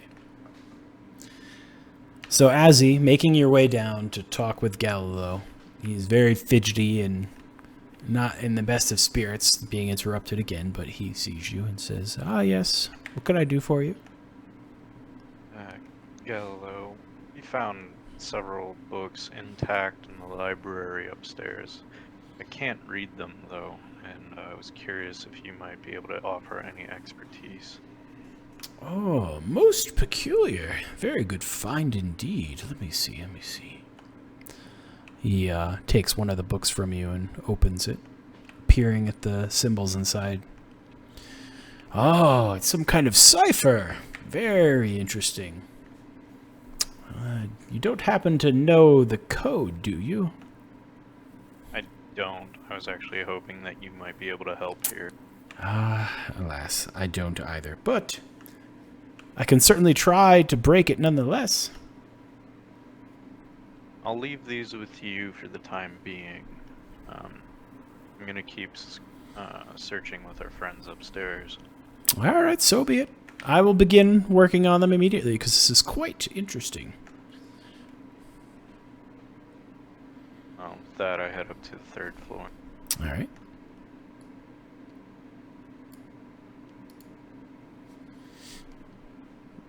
All right, so everyone's on the 3rd floor now. Castor is making his way through piles of rubble, which are impassable, but yet he's still making his way.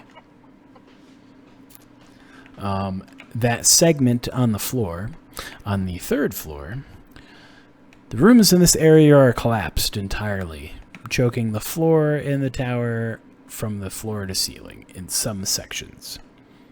The soldiers were in here in the process of clearing rubble out of the way when all this craziness started to happen with Galileo at night. They still have picks and shovels lying about from trying to clear the rubble that they left behind. Clearing this rubble would take one person a solid week of hard labor.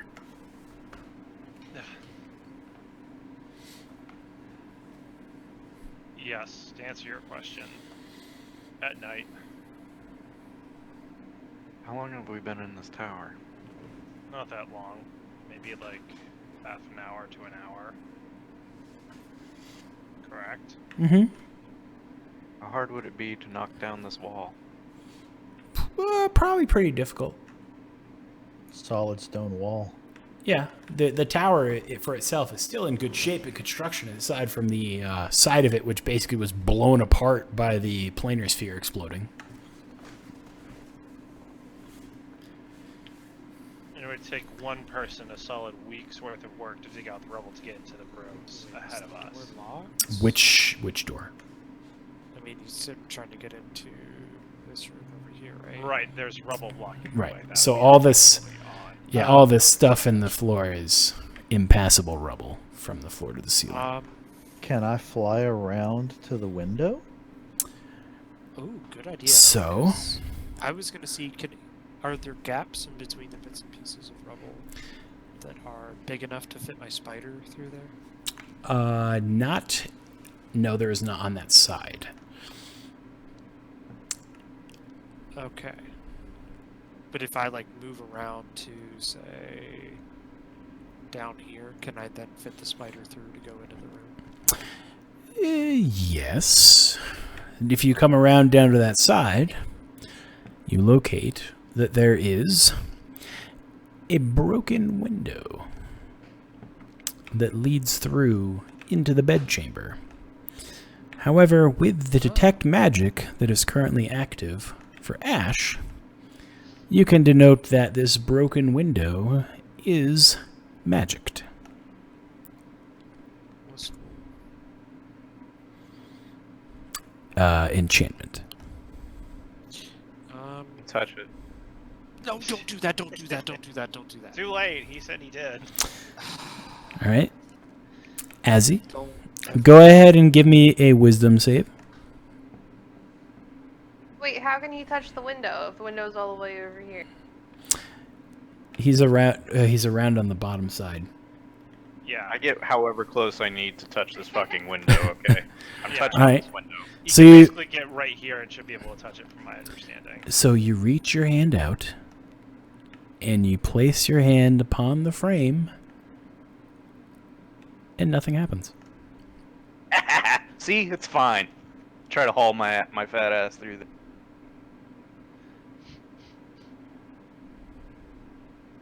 All right, so you work your way on hauling your fat ass through the broken window, and you successfully make it through. Where am I? So you are Place now me, God. you are now on this side of the rubble, where you can slither your way past the rubble pile into the bedroom, should you decide to go there.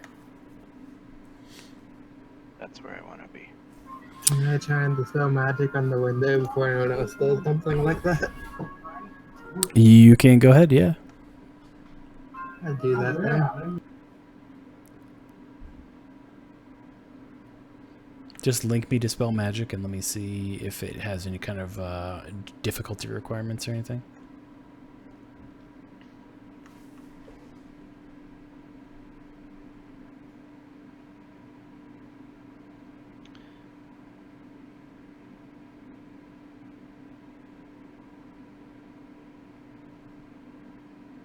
Yeah, so depending on what level you cast it at. All right. Yeah, depending upon the level you cast it at will depend upon the number of times you need to roll if you want to try to dispel the enchantment. So you let me know what you would like to do. I just do third level because I don't know what it is. Okay. Go ahead and roll a... What would that be? Spell check, I guess? Auto attack, I'm guessing? It's his spell casting ability modifier, so in your Yeah. case, wisdom. All right, so that one makes it. Go ahead and roll that again for me.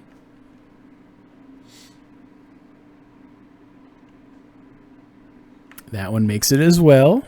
You got 2 more to go, so go ahead and roll a third time. That still makes it. Go ahead and roll the last one. That makes it. All right, so you can see that the magical aura of enchantment on the window evaporates, and it is now just a plain looking broken window. That was actually pretty fucking amazing that you rolled 4 rolls above 15 in a row. It's not hard with a +8, to be fair. Well, no, I think that it says spellcasting ability, which I think is just your ability modifier, not your proficiency. Well, yeah, even so. That's fine. I'll take it as it is, because it's really not that big a deal Oh no, anyways I for the agree. enchantment. I was but just reading it again, just Yep. to see if I understood it. Nope, not a problem. All right, so it's a That's spell. my way through the window to join Azzy. Okay. All right, so you're now in the bedchamber. I'm not though. Well, you're about to be.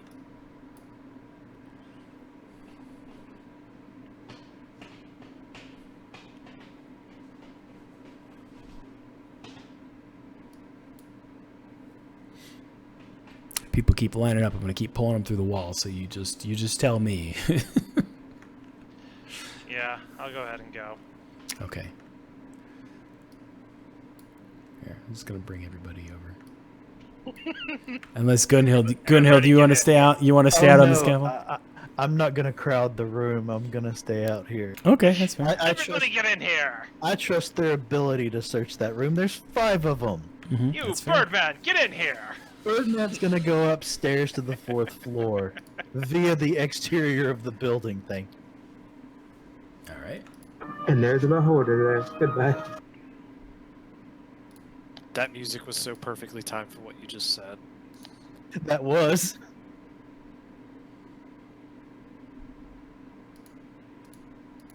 I set my squirrel down and let him go look. Um, Well, I also look through the room. so this is a bedroom, and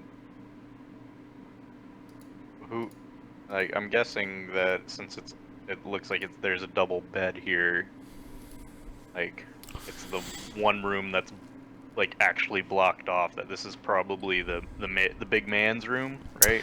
Yes. So, given your fact that everyone except for Gunhild is inside, you can denote that this bedchamber is the bedchamber where Thalvar used to stay. Along the wall, noted. Kidding. Along the wall, you find a small writing desk where a journal still sits, collecting dust.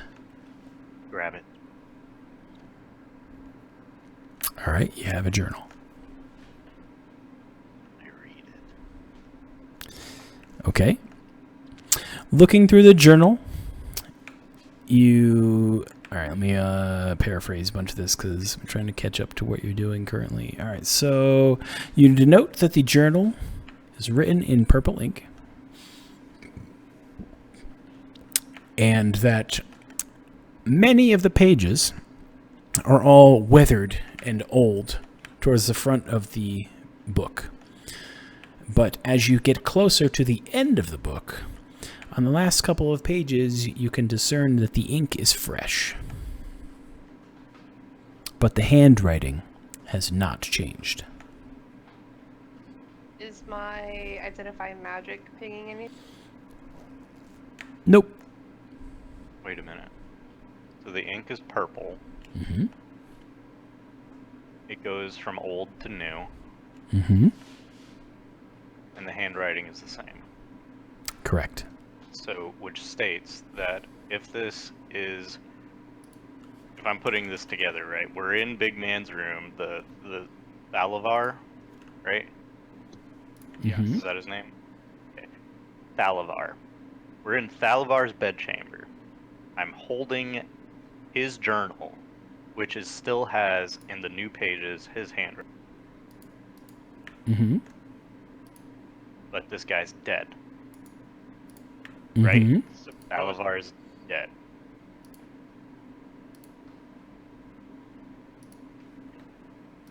Ooh.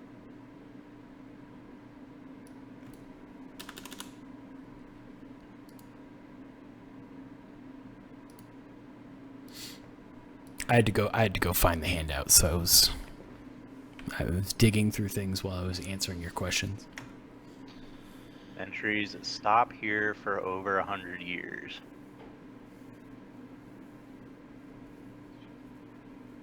The last few days.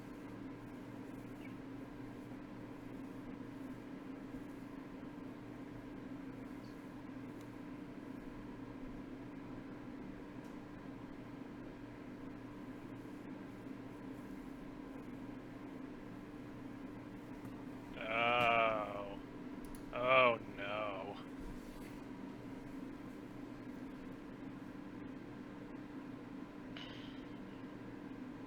Wait a minute. Didn't the guy downstairs say that he was having trouble sleeping? Yep. Last few days. Alright, calling it right now. Dude's possessed. Alright? $20, anybody? Come on, let's go. I don't take sucker bets. I'm gonna pass on that bet. Fuck you guys, losers. I'm a paladin.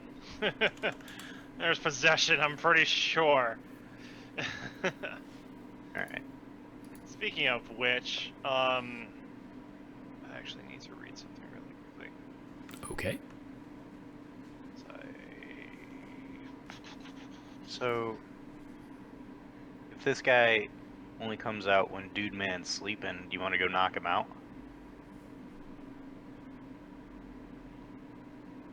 Or we wait a couple hours, I think, until dusk and then actually go to bed.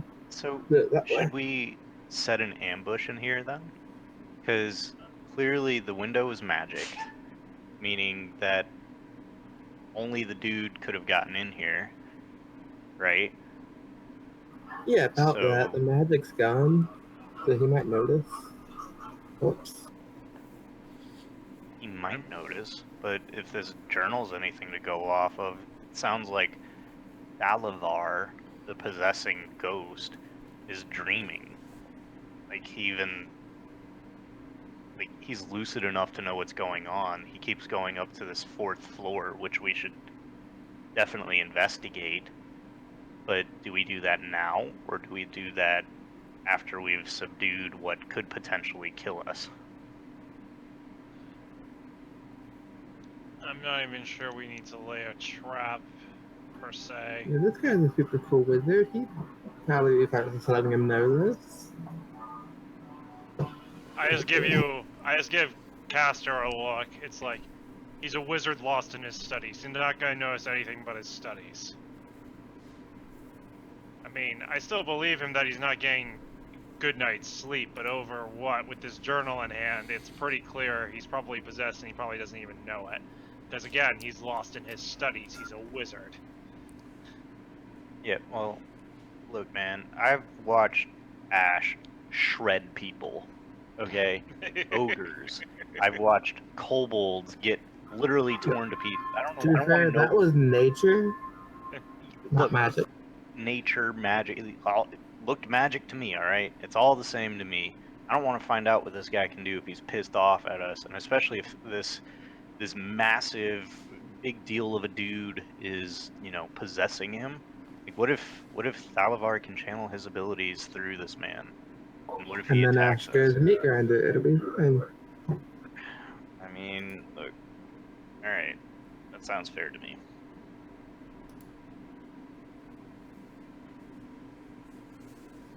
I Ash think- just kind of fidgets uncomfortably at her name being thrown around so much. Yeah. Sorry. I think more the point is that we have this information and we could just prevent it to Galileo downstairs and see what he says and reacts, and just tell him we're going to stay here the night to see if our theory proves sound. Alright. If Yeah. either way we go about this, if we lay a trap, that's just more likely that we're going to piss this Thalvar off. And to your point, Azzy, if we piss him off or do something like that, he could potentially shred us. Again, he is a wizard who is powerful enough to cause a planar beacon to explode in some capacity, even if he failed at it. All I'm saying is that if we kill Galileo now, what's he got to possess? Possibly one of us. Our half wizard. We're not going to kill a potentially innocent man. Find out if he's. Look, call me fucking devil's advocate, whatever. Do what you guys want. Listen, let's just go downstairs and present him with this information. Besides, didn't you bring him some books to look over? Maybe he's kind of had time to see them in some capacity. We don't have to tell him anything. We could He just doesn't wait and care. find. We can just tell him that we have a theory that we're working on and let him go about his. It might be rude not to tell him he might be getting possessed every night, though. The dude's on the brink of insanity. Like, he's Let's push him over the edge and let him know. fucking- I don't know what to do. Like, Really I'm just- wrong. Please push me. I'm close to the edge. So my little hint or thought to nudge about is you've only been to 3 out of the 4 floors. That's why I wanted to go to the 4th floor. We have Gunhill scouting. It's fine. You can take anything. She can take anything. I could just go fly off and let them stay in the tower boss themselves. Ginny, am I get any other kind of like pings from the rubble for my identify? From what you can see right now, no. Yeah, let's do a thorough investigation of the room since there's fucking 5 of us in it, just to make sure. What does my squirrel find? God damn it. Chicken bones. Toenails. Your squirrel returns with a rusty needle. Oh, great. Give me A that. rusty I'll sewing check this. needle. No, get that out of here. Get it out of your mouth. While they search, I'd like to start making our way back out of the through the window. I'd like to pop up to the 4th floor, please. Okay, Please wait for sure. company.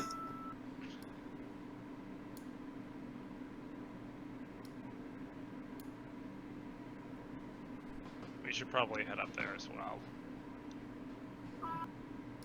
Thank you, nice GM.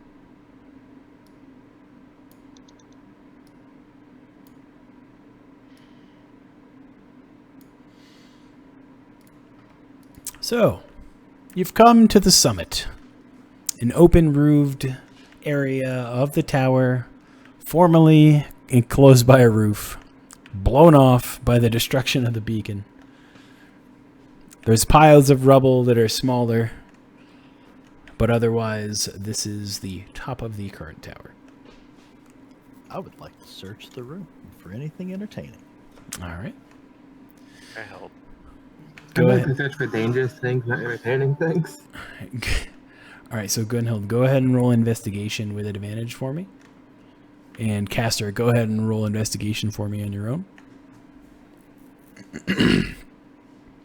God Nat damn. 20. All right, so Caster, you don't find anything dangerous.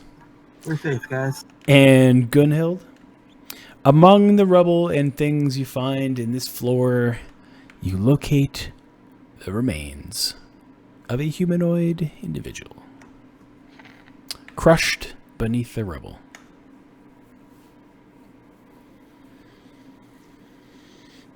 Dad? He's. I think I found Thalvar's body. Am I getting any kind of magic ping? You don't see any magical aura about his dead body. Oh, Paladin. Mm, Question. What? Would someone who died in this manner haunt a building? Possibly. You know, lack of a proper burial, etc., etc. I'm going to haunt this place until somebody buries me properly.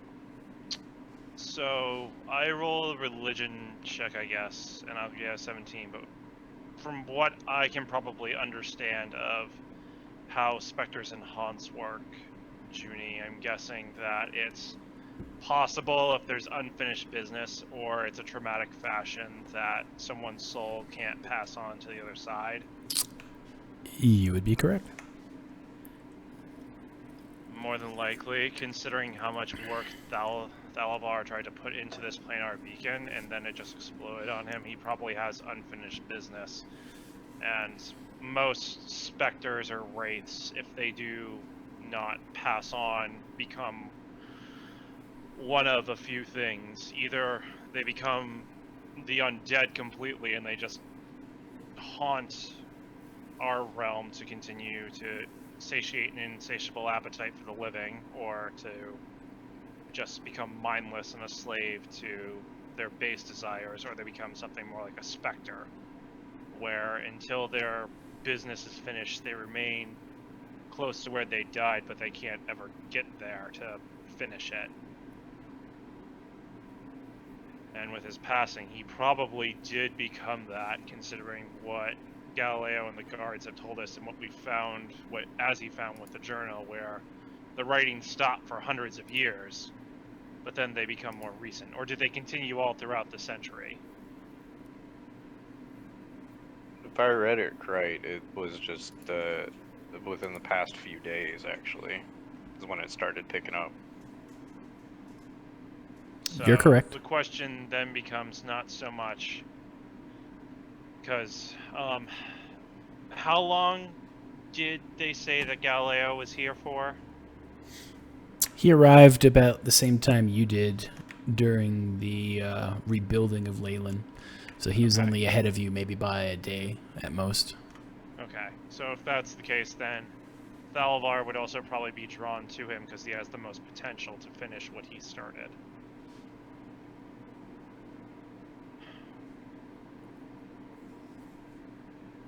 So should we bury these bones in a proper grave, or what? I mean, we can try, but I don't think that's going to solve the problem. The problem isn't so much that he died here, it's that he died with unfinished business. And whatever unfinished business he has, he's going to stay here until either he is put down or his business is finished to capacity.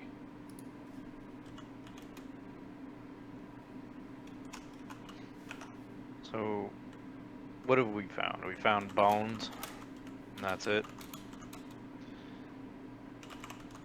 I will also do a medicine check as I explain this, just so that I can see if they're old enough. 22. They're approximately as old as I would think they would be if they were to be roughly Thalabars, probably. Yes. Okay.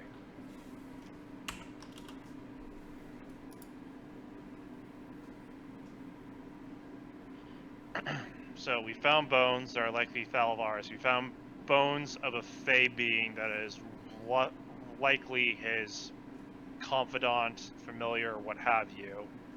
And we have a journal entry depicting that Thalabar is more than likely possessing Galileo, trying to quote-unquote finish whatever he started, but he can't make it up here because it would break him, essentially, and free his spirit, so to speak. So what if we drag him up here? Could work. Could potentially make it so that the spirit comes out in anger, or it could mean that he successfully passes on. But in either case, he does need to get up here for it to be complete, I would assume.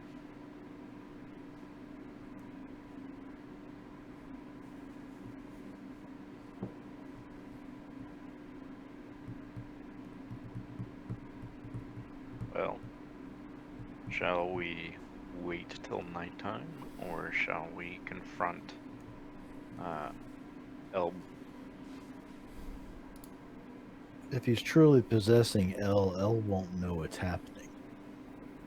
Which is fine. He doesn't need to know that it's happening unless we tell him that it's happening. But we need to make that decision. Are we going to tell him that, hey, dude, you're getting possessed? Or are we just gonna watch it happen?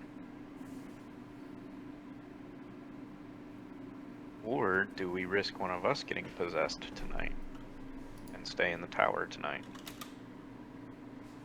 I vote we bring up the wizard here to hopefully make the spirit pass on. We could try to persuade him to sleep under the stars tonight.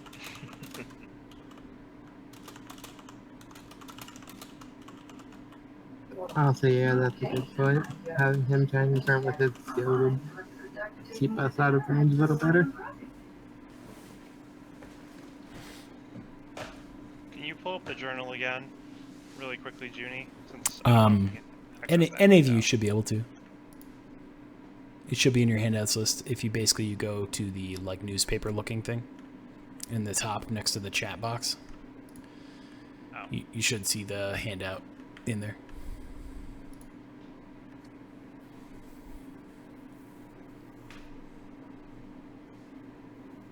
He's drawn to a pile of rubble in the ruined chamber where his beacon once lay. Each time he draws close to the rubble, a terrible dread holds him back. Thalavar doesn't know he's dead. Yeah. Yeah. He doesn't. He's waiting to pass on. So, how do you show a dead man that he's dead? You don't. You bury him. You bury the corpse. But you gotta perform like, I don't know, a actual service? Well, the other part also is that he wishes his fairy was here as well. Well, we can bury them together. It'd be lovely. Again, I'm not so sure burying's the simple thing, because we have to prove to him he's dead. The best way to do that is to show him the bones of his own body. So Talia, there's not a priest of Kelemvor in town, but the Temple of Lathander is present.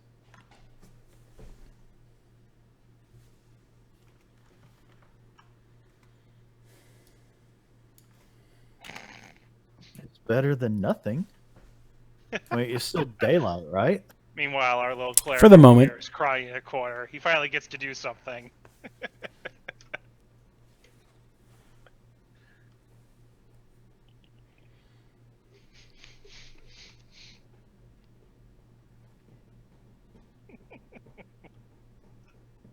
Cleric wants to have a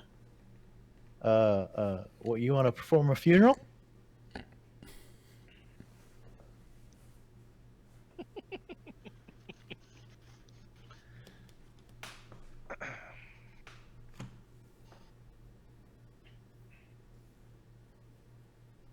So this is an adversary, I take it, that we can actually physically confront.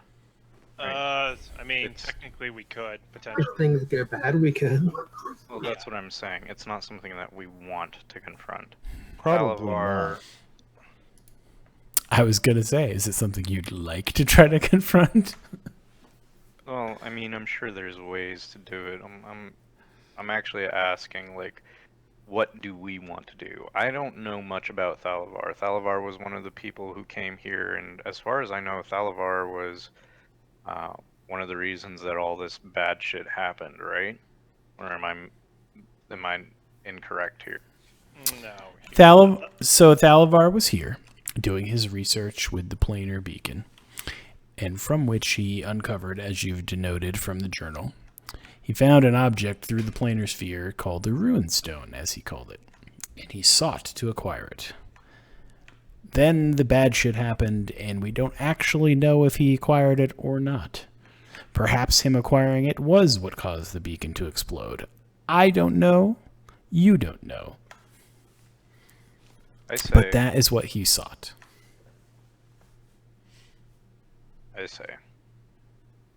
We take the bones and we leave them downstairs on the first floor. And we take the bones of the fairy and we leave them next to him. We leave for the night. We wait till tomorrow morning and we see if our friend is still tired or if he looks more well rested, Elbro, right? If he actually got sleep last night, and I imagine we'll know. We should be able to hear, what did the guards say that they heard a lot of stomping around and whatnot. That could have been just to scare the guards away, Oh. We could leave the journal as well because Thalvar's been writing in it nightly, if I understood the note correctly. Or we could write in the journal, "You're dead." Oh, it's a possibility. Different handwriting. I've got Sorry. bad news, buddy. We found your bones. You're dead. If mean, we it's do written write in the common. journal, I do suggest we leave that to the cleric to do, since he'll be the one to put it most aptly. Sorry, bud, you dead. Peace. But in Celestial, to be nicer. All I'm doing is like presenting ideas. Like we need to make a decision on how we're gonna handle this because we can't just let Thalavar not know that he's dead. I mean, even if the You're dude did accidentally cause all of this shit, he was a great wizard, right? Isn't that something we respect? We Isn't that- respect it, and also we kind of fear it, because if he's a great wizard and he's now undead, that generally Oh, boy, isn't it? something that could be really bad. Well, so. Are we going to try to put this guy to rest, or are we going to try to kill his specter, which I imagine can just regenerate, right? Potentially. Let's try and put him to rest, because that will stop the regeneration. All right. So, is everybody here agreed then that we should try to put this guy to rest? Yep. Agreed. Yes. Great. Okay. So, It's just the method. So you suggest we bring the bones down along with getting the bones of his fairy's companion and make it so that he can find them easily along with the journal, which is probably not a bad idea because he's almost bound not to come up here, so it would be easier for us to move stuff downstairs where he could find it. well, if you look at the handout, right, it says that he each time he draws too close to the rebel, a terrible dread holds him back. He's afraid of death. So Yeah. I'm also kind of skeptical to let him know that he's dead because if I do, the dude was afraid of death. So do we just show him the bones of his fairy instead first? Either way that we go about this, it sounds like we're going to have to be here this evening. Either to be on hand to hear it, because if we don't necessarily hear him stomping, we might hear something blowing up. We might not be able to do anything to stop it prior to that, so we'll be here, and it might not be a bad idea to lead with the fairy first. So I suggest that we tell Elbro that we're going to stay here the night like the guards would have, just to make sure nothing happens during the evening, and we just prepare that will be up on the 3rd floor with the bones of Thalavar's fairy companion. And then once we actually see him come up the stairs or go through the window, we can then talk to him then, hopefully. With the bones respectfully, in some manner, shown to him, so then we can try and have a normal discussion about this. The So that's bones all laid as it across can the be. bed.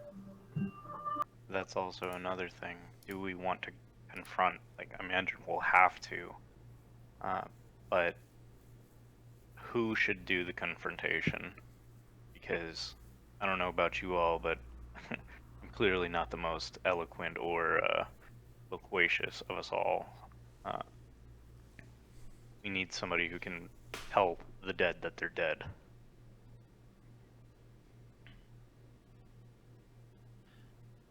It's probably going to be Castor or myself in that manner then. We're both trained somewhat, although him more in the scripture and the spiritual side of things. So I nominate Castor. We'll probably have to tell him as well. He'll be the most apt to do this. Does anyone have any Knockers, objections? your face can make a fucking beholder blink, okay? You need to, like, not be a part of this at all. Ouch, I'm right here. God damn. I know I'm ugly, but come on. I'm beautiful on the inside, man.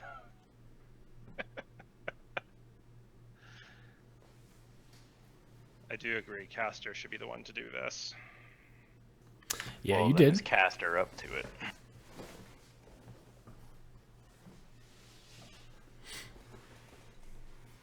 Caster, are you up to it? A dedicated priesthood might be a better point, so maybe checking with the Church of Lysander?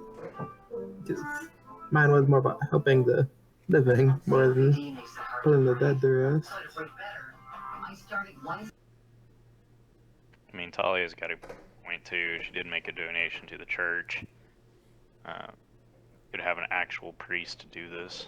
Not that Castor is not an actual priest, but Well, like I said, I was more trained on how to help the living, so we should check with the church and see about someone who's more trained with putting them to rest. we should do so quickly then, because last I checked, it was midday, a little bit past midday. Mm-hmm. That's moving on towards night. So, is that what we're planning on doing then? Is finding a priest of Lathander to put Thalavar to rest with us? Yeah, and if that doesn't work, I can try. Yeah. I'll stay here in the tower with Galileo while you guys go and do that, just to make sure at least one of us is here on hand. Yeah. Then Talia will talk with her. All right. So, Talia, you're leaving to head to the Shrine of Lathander. And who's going with Talia? Anybody? Okay. Azzy's gonna go back down and talk to Galileo and see if he's made any progress on those books. Okay. I'll And go. just try to keep him occupied. I'll go Alright. with Azzy as well. Okay. So let me move you guys to the first floor to talk to Gallo. Let me move the people that are going to go play with. Oh, Gunhill isn't doing that. Hold on. Caster. Go play with the Lathanderites. Ash, what are you planning to do here? Anything? I will go with them. I guess the church. Okay. And Gunhild? I'm gonna hang out on the 4th floor and take in the surrounding. Okay, fair enough. We are defenders of the night. We are gargoyles. I'm going to perch on the 4th floor and look out over the land. That's all I He's can gonna start think of. sniping people from the tower. All right, so Nokris and Azzy, you come to talk with Gallo. Mm-hmm. He doesn't notice you enter because he's poring over the book still in contemplation. Well, if he's still poring over them, I kind of tap Nokris and point to the main chamber. Maybe we should just let him be. Fair enough. All right, so be it. So you step back into the main room, the main chamber, and you hear him continue to work, kind of mumble to himself and scratch on some paper parchments he has to the side as he's trying to work things out on breaking the cipher. All right, so then for our companions that are traveling to the Shrine of Lathander. So you arrive at the shrine, and you find the familiar face of Marigold there. How can I be of service?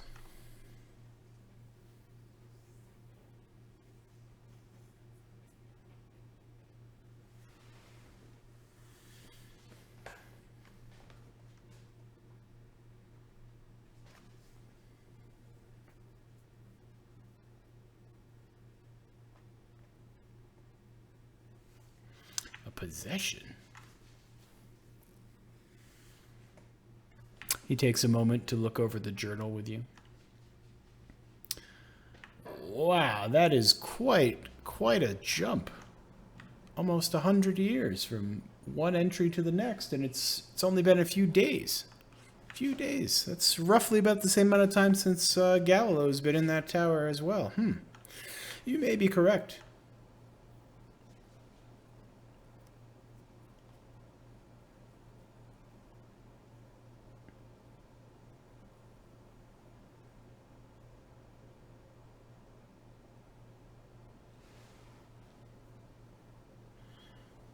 Sleeplessness and fatigue at night. Did you find any remains that were disturbed among the tower? Oh, okay. What kind of remains were we looking for here?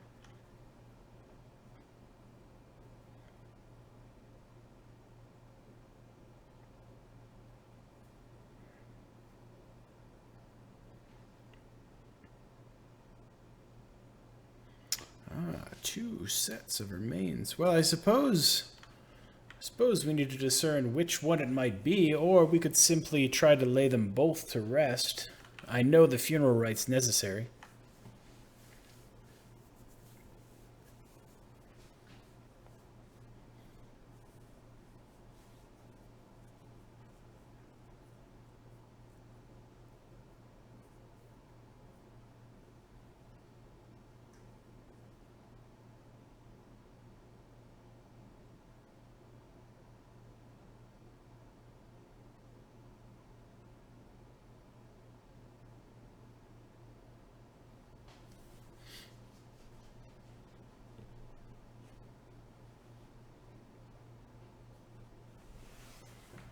All right, well, I believe then, let me get my things. We have some funeral rites to perform. I'll meet you at the tower momentarily.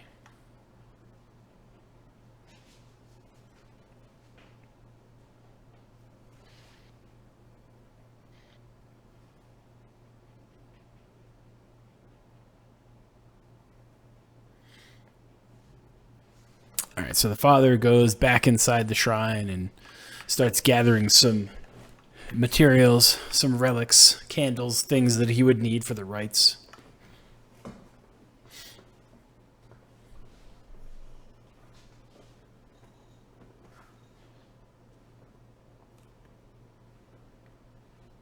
I'll try and help and gather what he needs and help perform the ceremony.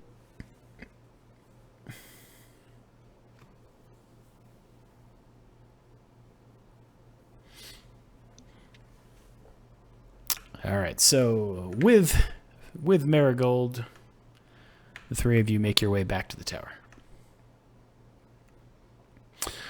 And Marigold enters. So where are these bodies we need to lay to rest? And do we have a suitable place to lay them to rest at this time? Do you have a graveyard? Not one so much as to really befitting, I think, of this. Well, we can't bury him next to the town. Yes, this is true.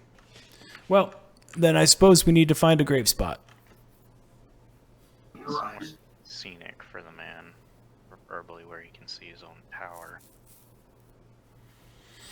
I think I know of just the place.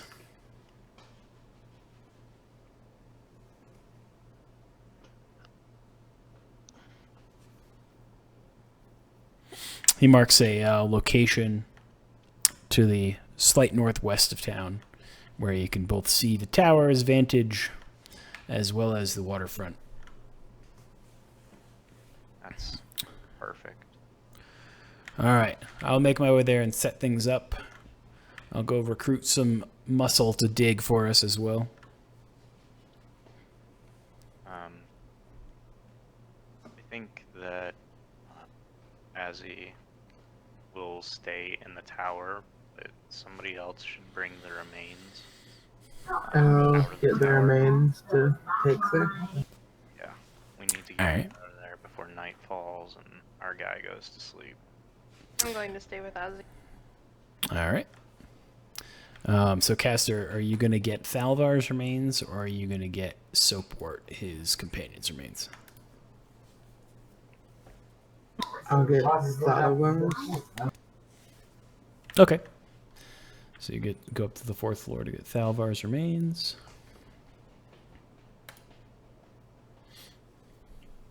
Hi, Gargoyle.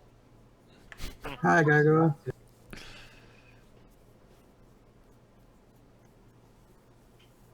I ask him what the plan is. I'm gonna assume he can give me the TLDR.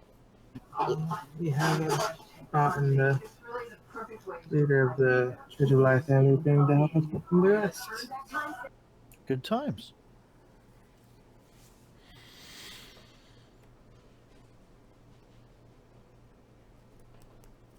If that's the case, then I'll just take a step off the scaffolding and meet everybody up on the ground floor. Fair enough.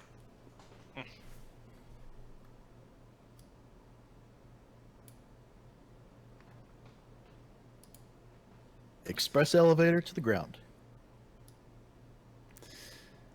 All right, so Castor, you return back to the 1st floor with the remains of Thalvar.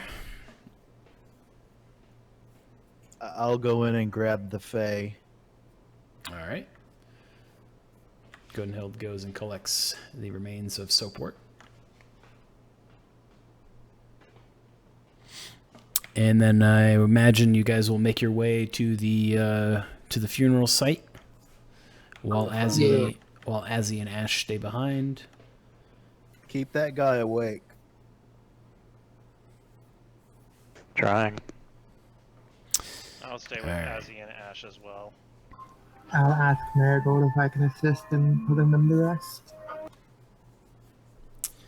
He has you assist in some of the ceremonial rites. But yeah, you guys move over to the gravesite where you find Marigold waiting with a couple of individuals from town, laborers and carpenters that sat there with the shovels and dug for you to get 2 graves so they'll be ready to go by the time you showed up. So you arrive with the remains and you lay them inside the graves, and Marigold begins the funeral rites with the assistance of Castor.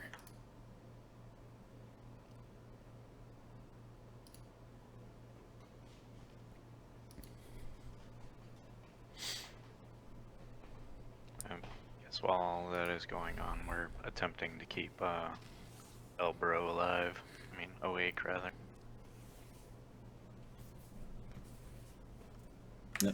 And he, while being sleepy, definitely is still just attempting to work out this cipher, but his interest in it is starting to wane as his drowsiness continues to build. When I notice him getting kind of drowsy, can I come up and kind of start asking him questions about the cipher, trying to get him to talk to me about it, kind of like, you know, reignite his excitement if he kind of like is trying to teach someone about. So in conversation with him, he kind of notes that you're interested, but at the same time he's kind of poring over it, lost in his work, trying to see if he can get to the next little bit of discovery on it, and if he's in his mind taking the 2 steps back to describe it to you, he feels like would be a waste of his current status of consciousness. So, kind of dismissively let you know what's going on. And this is an overnight call from work, so I'll wait till that goes to voicemail and I'll call it back. Nice ringtone. Yep, thank you. Alright, so Marigold completes the rites, laying them to rest. You see the spirit of Thalvar and the spirit of Soapwort make their way to the grave sites, nodding at each other, solemnly leaving this plane and fading off into the ethereal distance.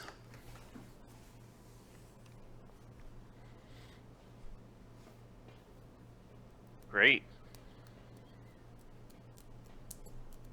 Guess who's getting a good night's sleep tonight? Is it like nighttime now? It is. Right. Azzy will walk into the room and kind of gently put his hand on what is that guy? Gallow's shoulder Mm-hmm. and say, "It's time for bed, man. Go get some." I suppose you're right. I should go try to sleep, yes. So he makes his way to the space that they've set up in among the libraries on the 2nd floor to try to sleep on.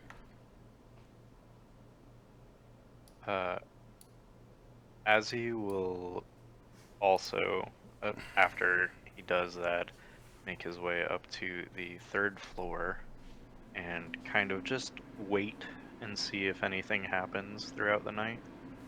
Mhm. He fully intends to stay up all night, making sure that this ghost is down for the count and no further deeds are necessary. All right. I'll go up to the 4th floor and do the same by the wrecked beacon, and also just do a thorough search while I'm up there, make sure we didn't miss anything.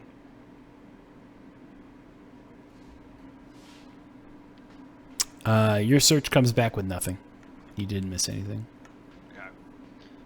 Yeah, I'll basically stay up on the 4th floor as well, make sure nothing else comes to pass.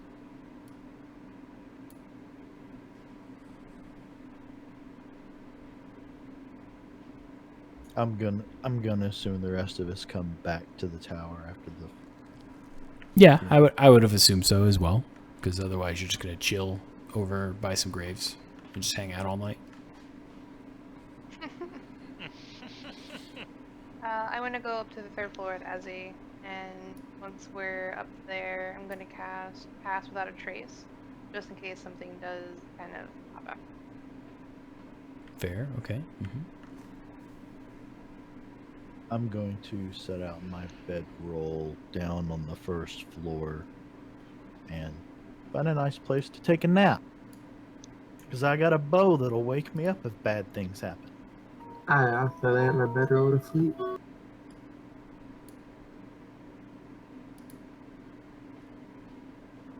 And I assume Talia is going to chill out on the 1st floor. Yep. Yeah, camp out. All right. So everyone gets in their positions for the evening. And the evening begins. Nothing of interest happens all night. And the morning comes. So long rest for me, yeah.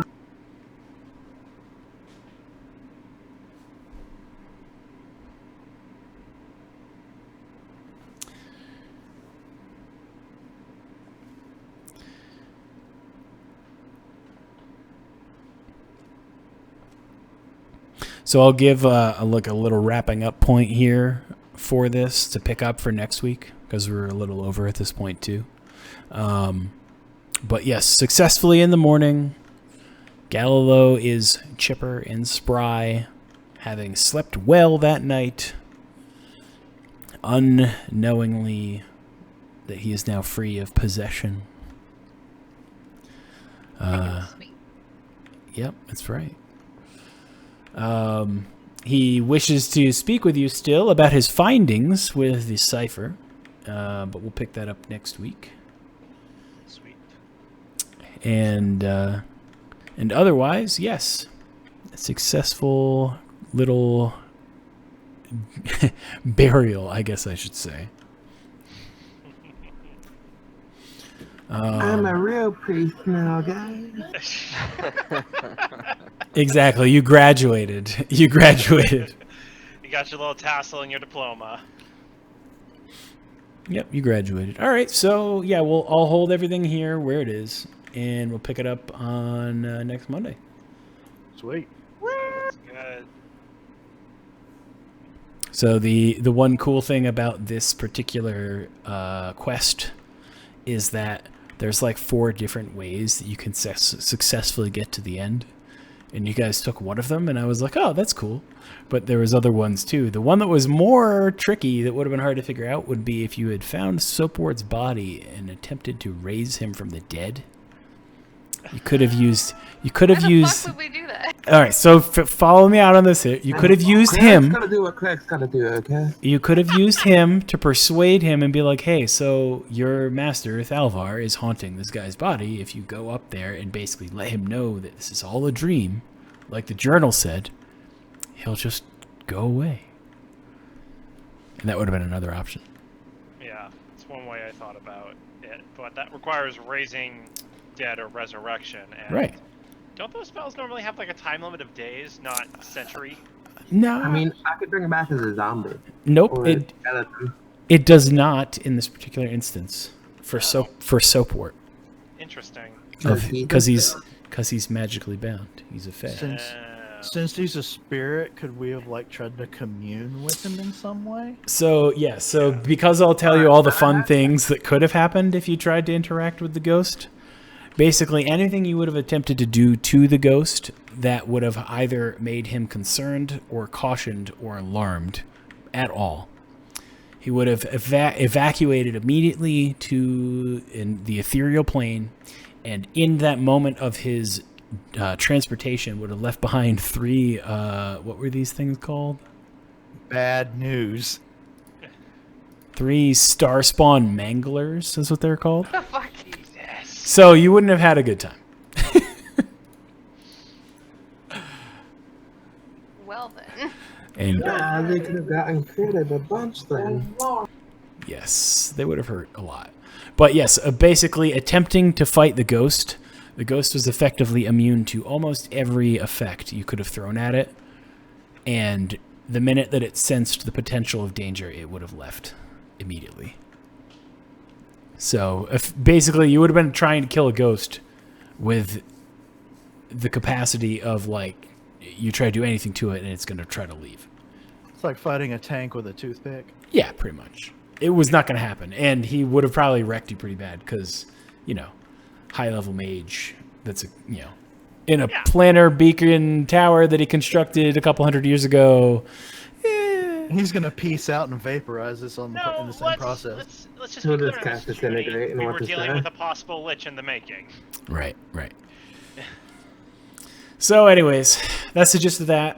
That's it for tonight. I'll catch you guys next week.